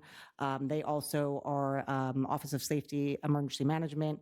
They apply for a lot of grants. We've increased our security resource officers at our school buildings, both in the capacity of being able to keep our buildings safe and also have a connection to the community. And it's been a really great, well-rounded approach. I want to thank even our partners in VBPD as well, and then our other local partners. They've been fantastic ensuring that we have processes in place. Great. Thank you. Great job. Stacy and then Amelia. Thank you for the report. But I do have a question about the Princess Anne CIP. I'd like to join in with Vice Mayor Wilson about my concern on the price tag, the $330 million. And it was my understanding, and maybe I'm wrong, but it was my understanding that we were going to maybe look at a dual process, looking at remodeling, reconditioning, modernization versus a new build.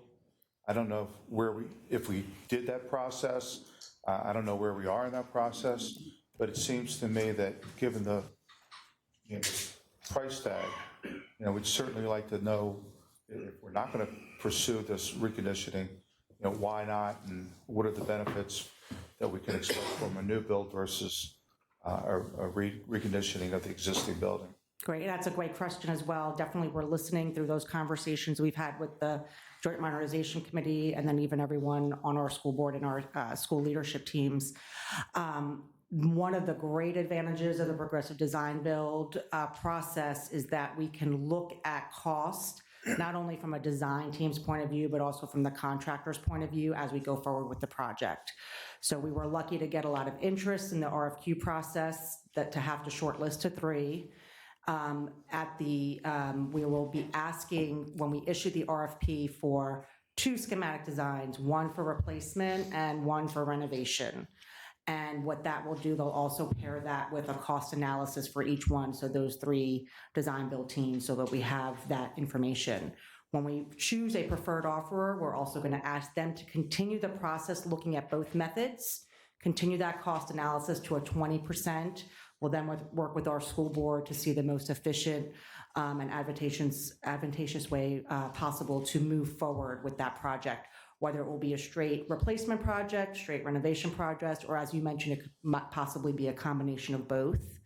But we're really hoping to leverage that process and then continue after the decision's made at the 20% to a 70% design and get the GMP for the best value we can for the building. So we're at we've done a great job working with our legal team to have a policy in place and advertise as quickly as we could. And we're really looking forward to continuing the process to help inform us of that decision. So it is possible that the price tag will come in much significantly below. Absolutely. What is priced out now is a 2028 GMP for a replacement project. We have to make sure that we're planning for the scenario that was originally in the CIP, but you might even see in the CIP project, we have a replacement or renovation, even in the title of the project, just keeping that in mind. You might talk to some experts and they'll say, renovation. I think some of you might have done renovations at home and you find a lot of things that uncover and it might be more costly than doing a replacement project. And I think other people will tell you vice versa, but we're trying to leverage the expertise of those going into this process with us to make an informed decision on that as we move forward. I think that's good information.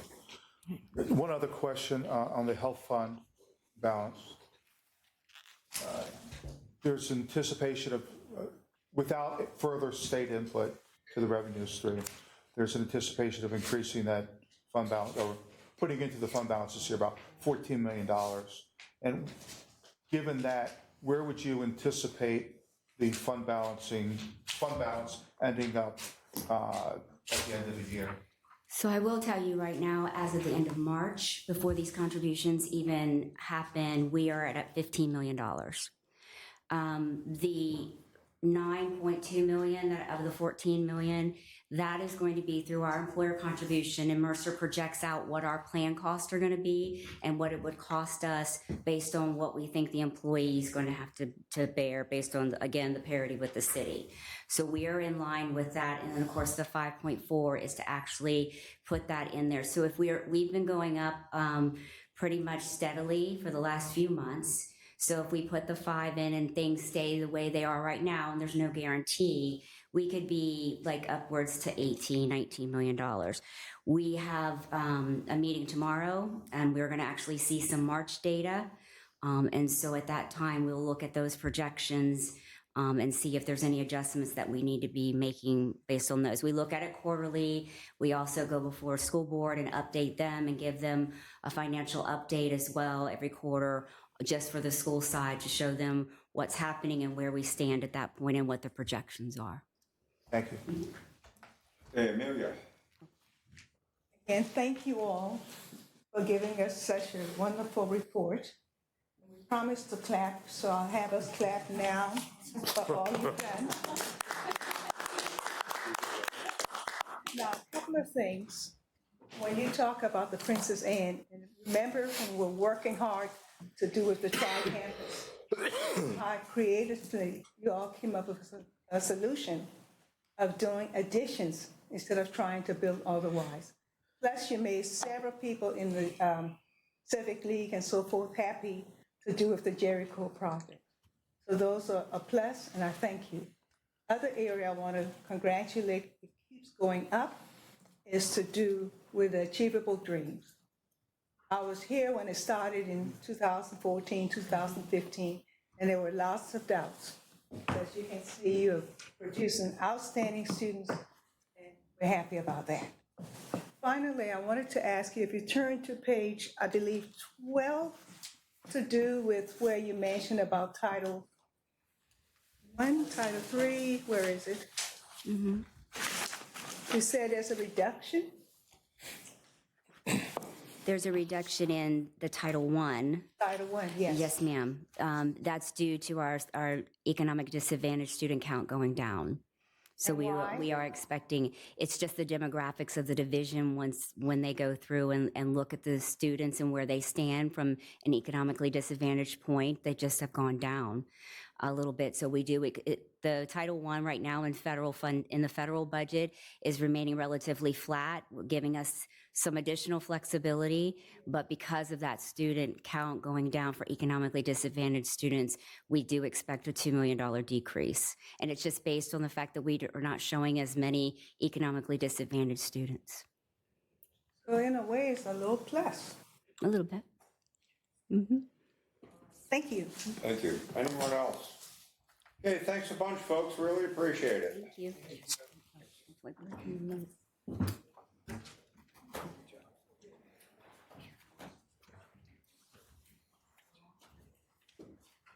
Okay, I'm going to get council comments rolling.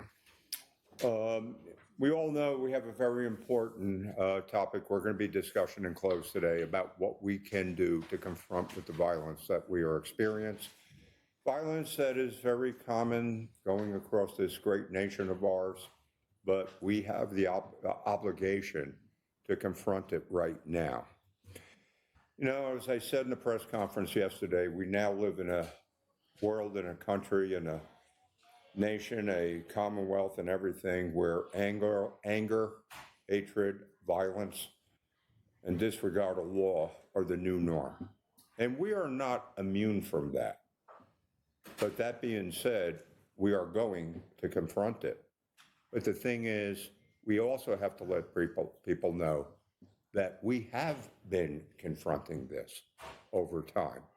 But unfortunately, a series of unfortunate events has put us in the spotlight, and we are going to deal with it. And, you know, let me just say that let me put it this way. You know, it's a different time that we are living in right now.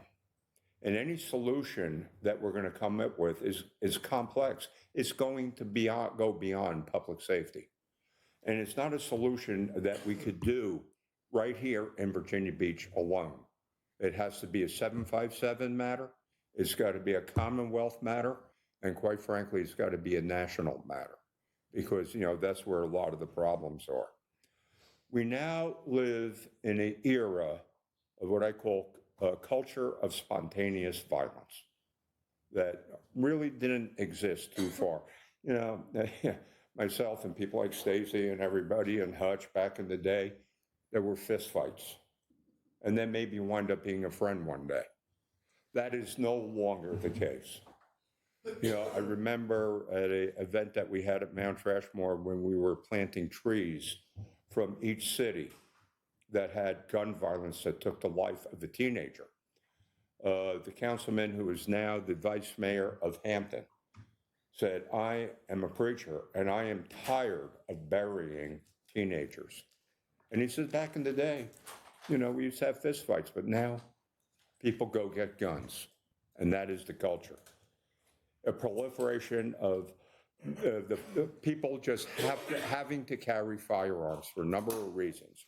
And what it has done, it created a new paradigm that we have to deal with. And we are going to deal with that. And, but I just want to get a little bit personal now. We take heat when things like that happen, especially the mayor. But I'll tell you what, when I'm reading a little bit now on social media, criticizing our police, I cannot let that stand. I don't think we can let that stand. Let me put it this way. Being a police officer these days is a challenge. And let me tell you about I was in the bank today, and there was an elderly man there on a cane waiting in line with me. And he said, I just want to thank you and the council for taking care of police all the years. And it turned out he was a retired police officer from the 4th Precinct. He was on a cane. And he says, yeah, I'm on a cane because all the multiple injuries I've had, jumping over fences, wrestling with people. But he says it wasn't only that. He said it was also the mental stress that he was under and the family the stress it put on his family. A number of years ago, there was a movement to defund the police, to take away the sovereign immunity. Police in this nation were demonized and demoralized. And as a result of that, there are significant shortages of police throughout this great nation. It takes a special man and a special type of woman that want to become a police officer these days. And to those people who criticize the police, I respectfully say, walk a mile in their shoes. Figure out what they go through. Take a ride along. But once again, realize that, yeah, we got some problems, but we are still among the safest cities going. But we got some work to do. But before we go into the closed session and really find out what tools are available, let me just state up front that, what we are doing. And when you think about how we have funded as a city with the magnificent new police headquarters, with the highest of technology, making sure people that need what they need. And now the fact that we are planning a LEDA for a world-class, department to help recruit and retain people. I think that's a critical that we have been doing our part to make sure we get the people out there we need. Unfortunately, a presence of police, and it was Chief Newdigate said yesterday, we had a significant amount of police there. And unfortunately, that was not enough. When we had the shooting at the carnival, there was an armed public safety person a couple feet away.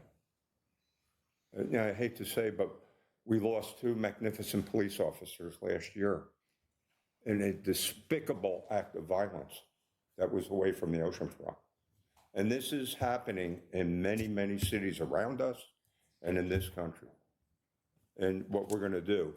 But a couple of things that we're going to do, and that I'm going to kind of commit to do with your blessing. A couple of years ago, Donnie Tuck, the mayor of Hampton, and I started the Youth Island Task Force, and it was very successful. And we had the city managers working with each other. We had the police chiefs working with each other. And we came up with some pretty good stuff. And as outgrowth, we had a mayor's thing that Rosemary took over. That's how Parks After Dark started and everything. It helped. But obviously, there's more to do there. So what we're going to do, we're going to reconvene. We're going to get the mayors to reconvene. And we're going to make those meetings, again, public. So people can come and see what we're doing on the 757. Then we're also, as I indicated yesterday, we're going to form a task force of people that we will discuss the composition of it. But it's going to be community stakeholders and things of that nature, action people throughout the community that are going to be a tremendous influence in dealing with this, situation. And the other thing is we're going to be, make it a special point to build bridges, positive bridges with our state and federal partners where we're going to be needed. And the other thing I'm going to be doing, I'm going to be reaching out to the governor, to talk about, see if we can somehow expedite, as we know, we wanted the pop-up legislation.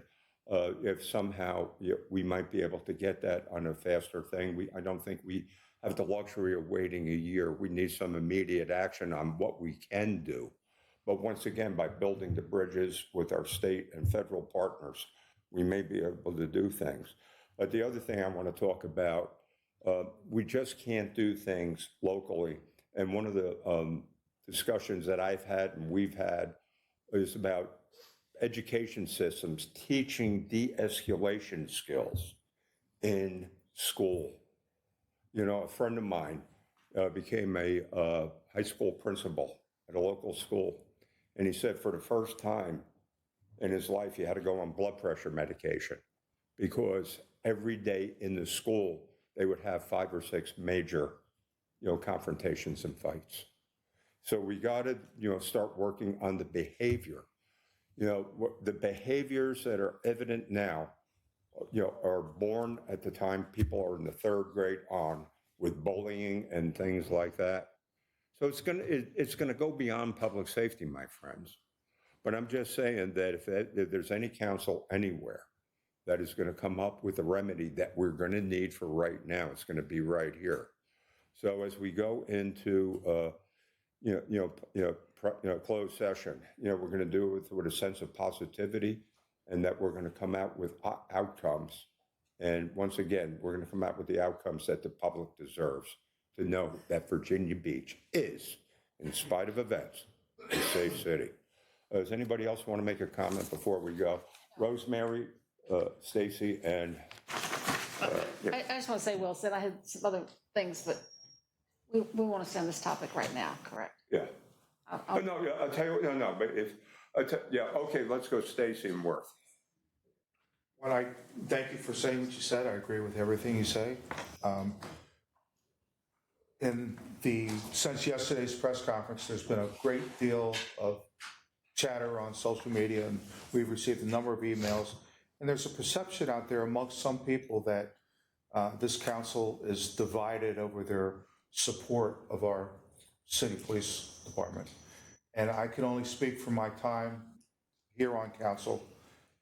This council has been 100%, in my view, 100% unified behind every item that has been brought forth to it by the police chief, and there has not been one whisper of disagreement or discontent over any of the actions that we've put forward together.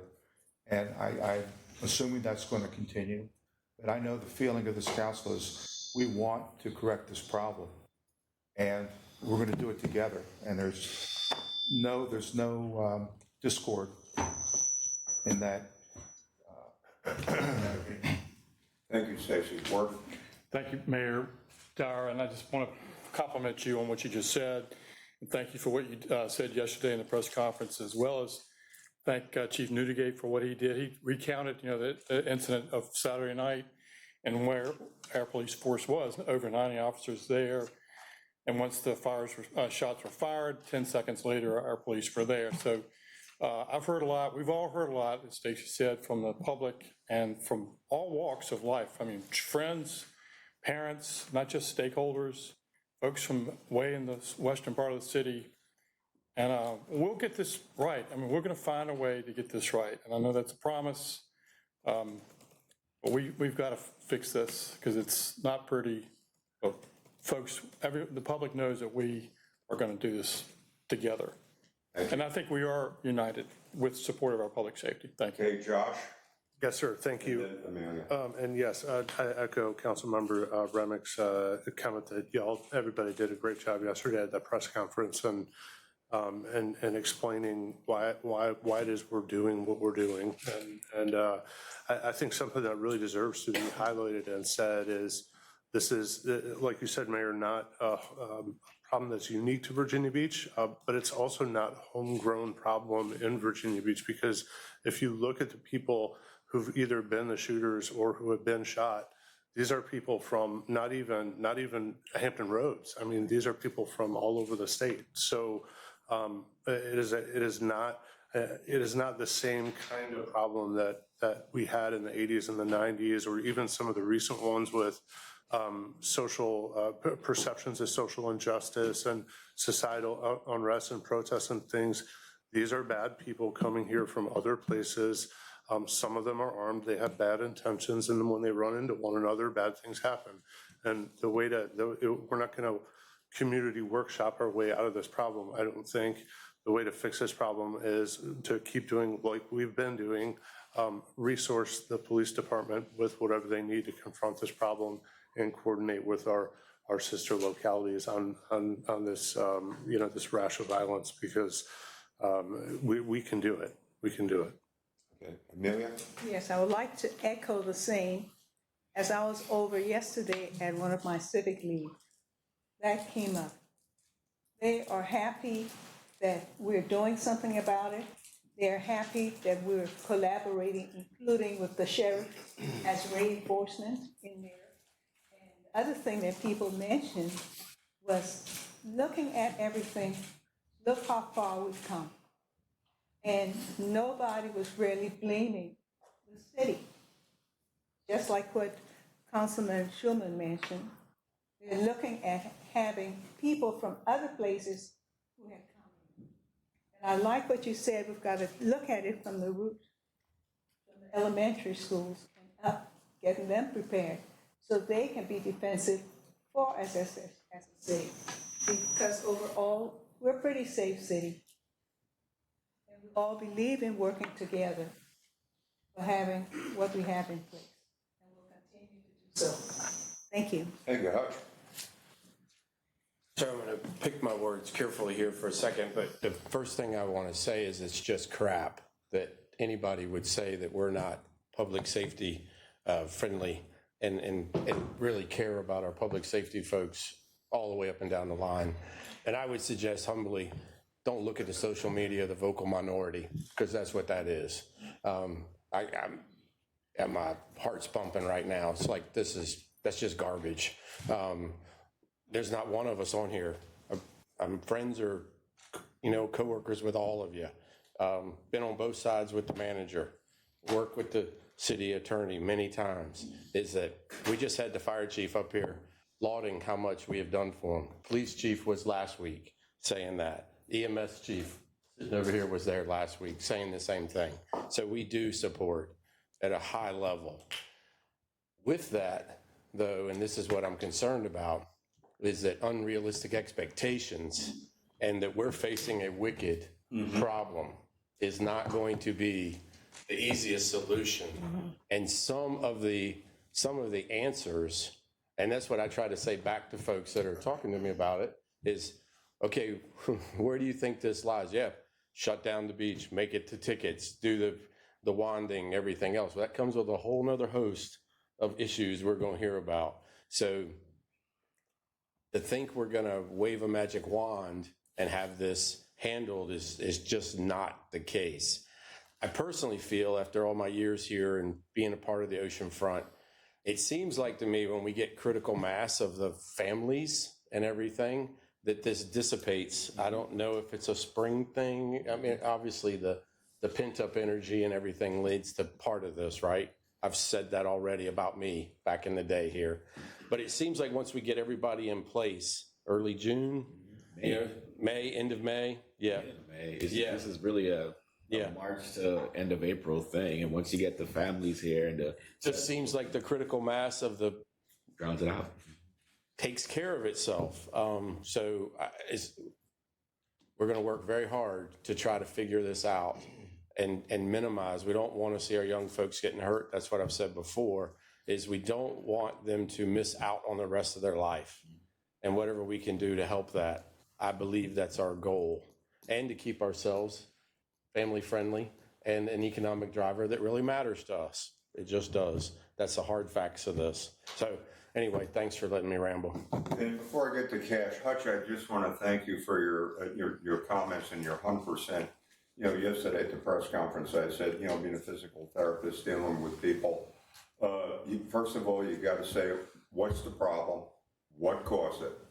And what's the plan? But as far as goals, you got short-term goals and long-term goals. And you're 100% right. The ultimate fix is going to be decades in the making, because if we're going to be getting to the third graders and the things along that way, and I think once again, I think that you point out we got to manage expectations. We're not going to come out with a golden rod on this one and really get it taken care of. So I think well taken. Cash. Yeah, Mayor, thank you. But I think it's important for everyone to understand that this is a community, right, issue.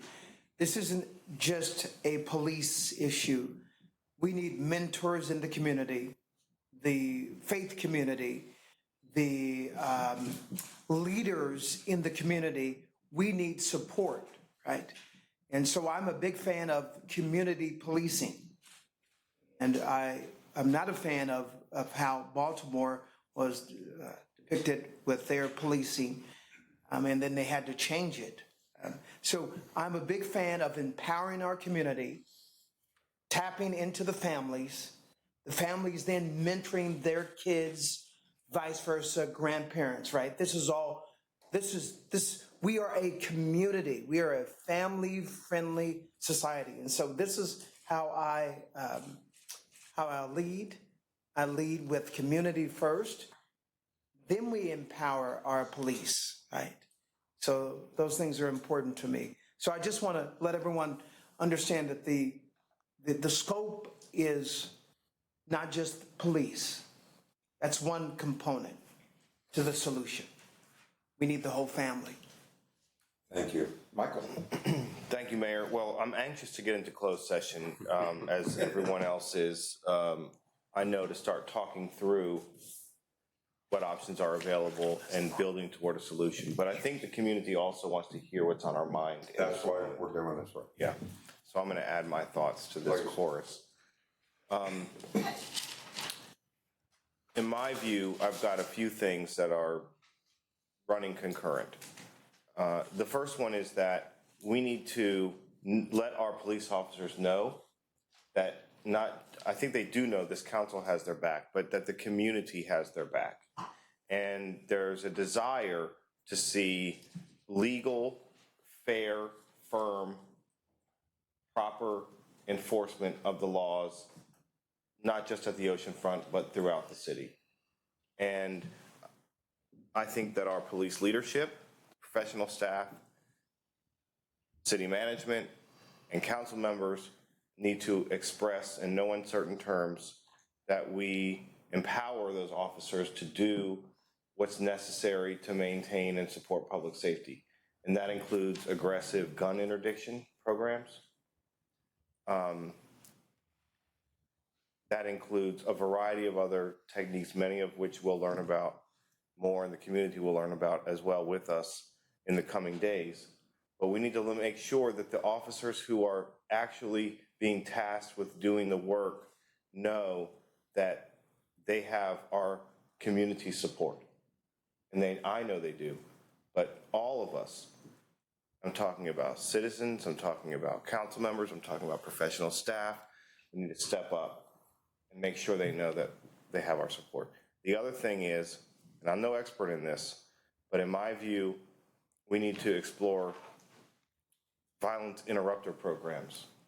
And I've been talking to friends in other communities that have faced episodes of violence like this, and there are community-based, socially connected programs that can identify these moments of tension and mitigate the impact of that tension through peer-led interdiction in ways that our law enforcement professionals may not be able to lead.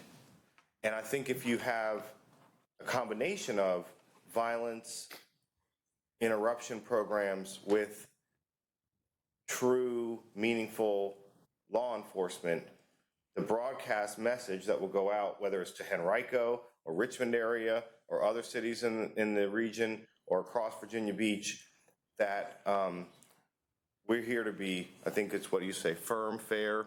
Friendly, fair, and firm. Friendly, fair, and firm. Let's start with firm in this instance.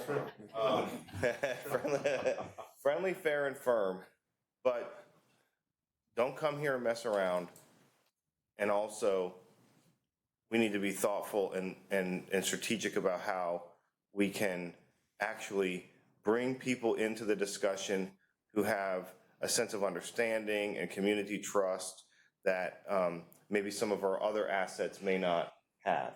And I think in combination, we have a real chance to make an impact on this. And I really hope that that's sort of the direction we'll take. That program, and I've talked to members of our staff about it, I've talked to folks in other cities, there are models of this programming that when combined with the strong law enforcement, really have a positive impact.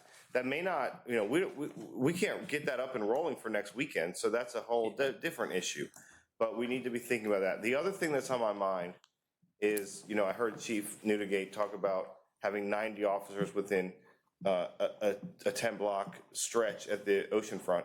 I want to say two things about that. Number one, I need people to really know and be aware that this is not a lack of police presence. And, putting officers on the ground, and I've heard talk about, vehicles with no one in it. This is not a deterrent for the folks that we're dealing with. How many times have we been in this room and seen videos to show the arrows of the officers, 21 officers present within, a 90 feet radius, within feet of the incident. The presence of police officers is not the problem. But where it can become a problem is if there's and we've seen this before. I was on the Human Rights Commission for 5 years, involved in these discussions before I was a council member, now for 7. So I'm going back 12 years of immediate, direct relationship to these events. You have an episode of the oceanfront, and then a big one, and then groups of these individuals travel throughout the city. So now you have a pop-up, and I was just with our emergency communicators, telecommunicators, this afternoon, thinking through this. You got an episode of the oceanfront, and then this is not theoretical. This happened, and then an episode in another part of the city, episode in Salem, for example, and then what do you know? It's a pop up in another part of the city. Now we've got a real problem on our hands, and people are unsafe. So this is an oceanfront issue, and I understand all that, but it's also a citywide issue. Yep. And as a District 3 council member from the center of the city, Mount Trashmore, Lynn Haven, we have Surge Adventure Park, and there's been incidents there. I hate to call them out, but there's been incidents there. I also feel compelled to speak up and say, what are our plans going to be for maintaining safety throughout the city? I know that's on a lot of on everyone's mind as well. This is not exclusively an oceanfront problem, and it can very quickly turn into a city. And I want to raise the alarm on that front, because this, while we need to be mindful of the fact that there was also an incident at Kemps River between these two events where multiple people were shot. And yeah, so anyway, I'll stop there. there's a lot of work to be done here, and I hope everyone will lean in and tune in, and let's get to work and make sure that we're firm, fair, and friendly.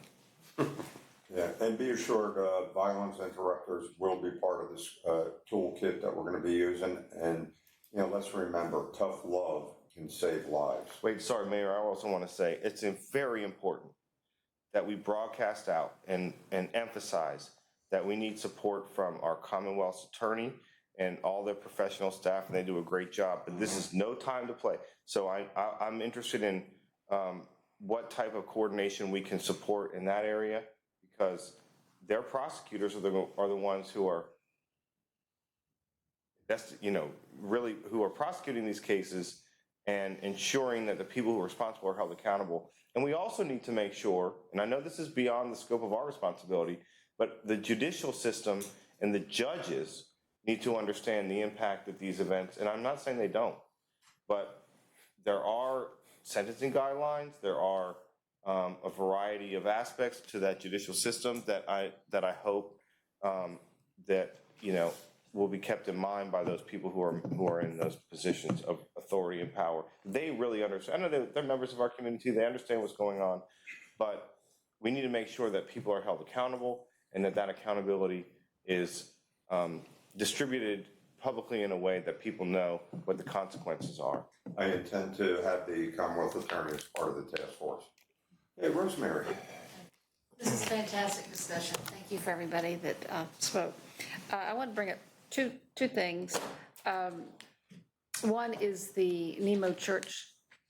It's asking to be out of the historical district. And we know that there's $500,000 in the budget negotiations. And I really don't think we can make a decision on Nemo until we know if that money is going to come through or not. So I'd like to ask for us to have, and I talked to Brent about this, of when exactly the budget might get passed, and he's not real optimistic. It's really going to be on the 21st.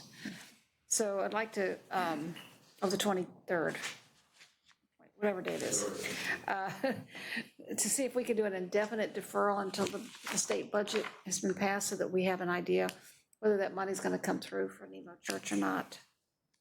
Yes. Is everybody okay with that? Yeah, that makes sense, bro. Okay.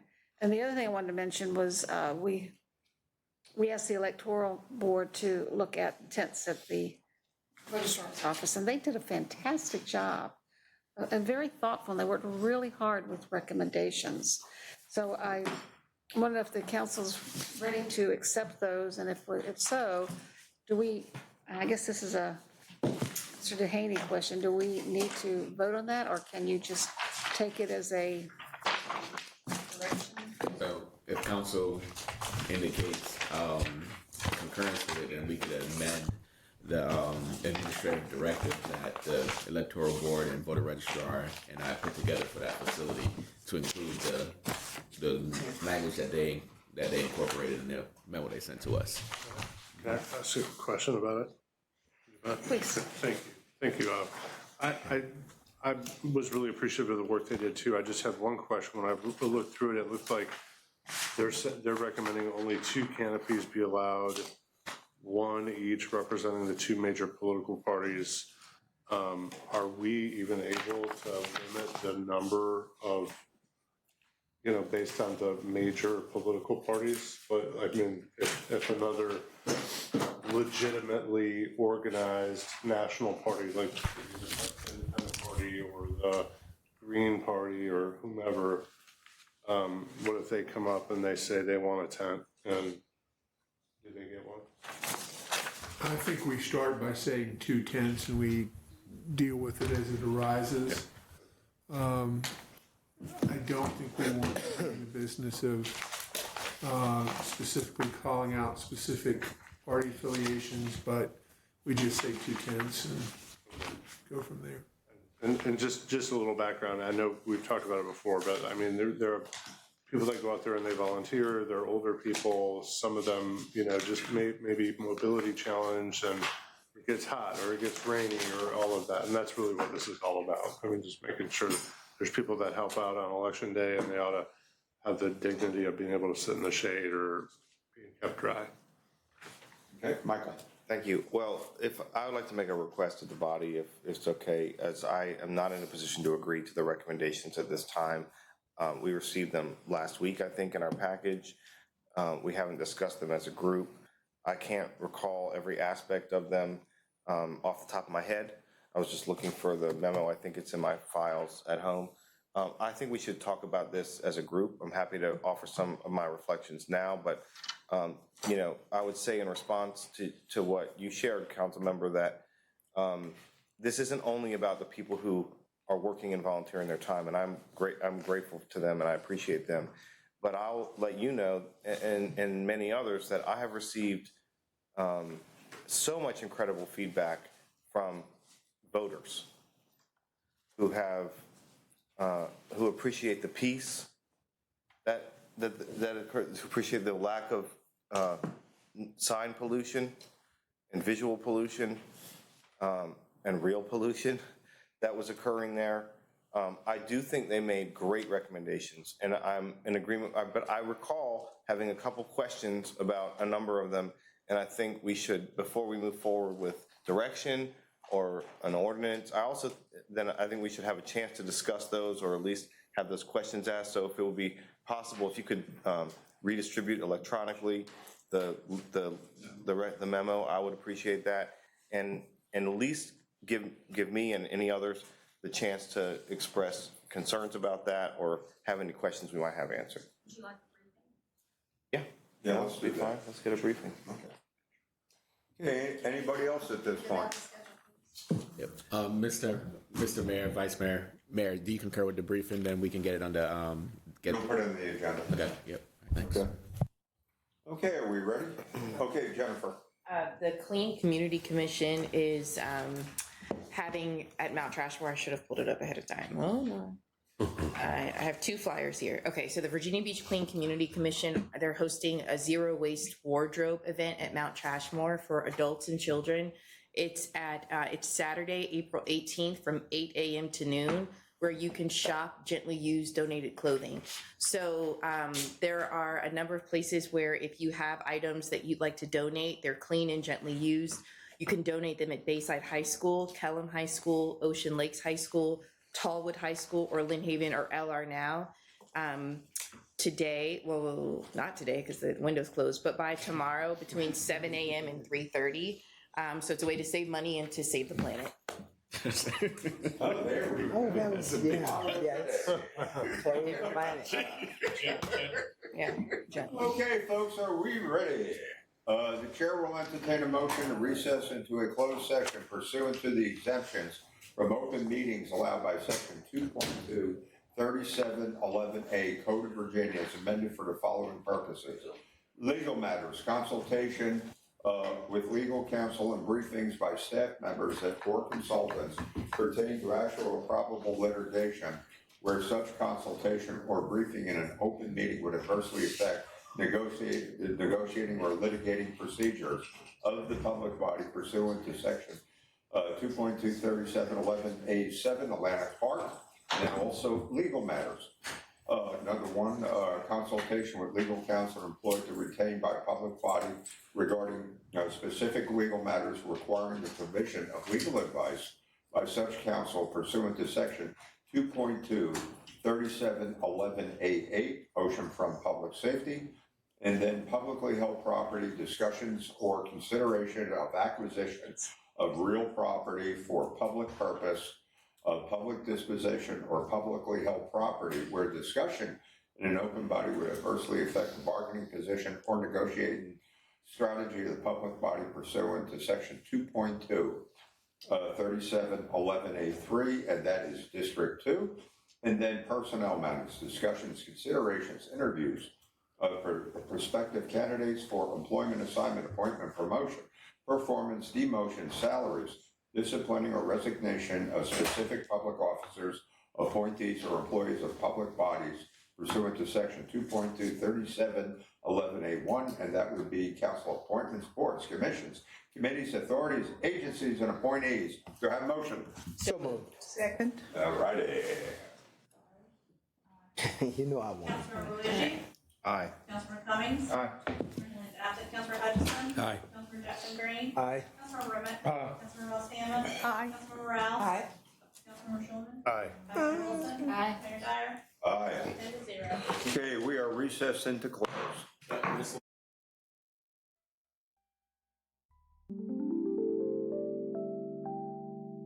Meeting back to order, I'm gonna ask for a motion to certify the closed session. So moved. Second, third, fourth.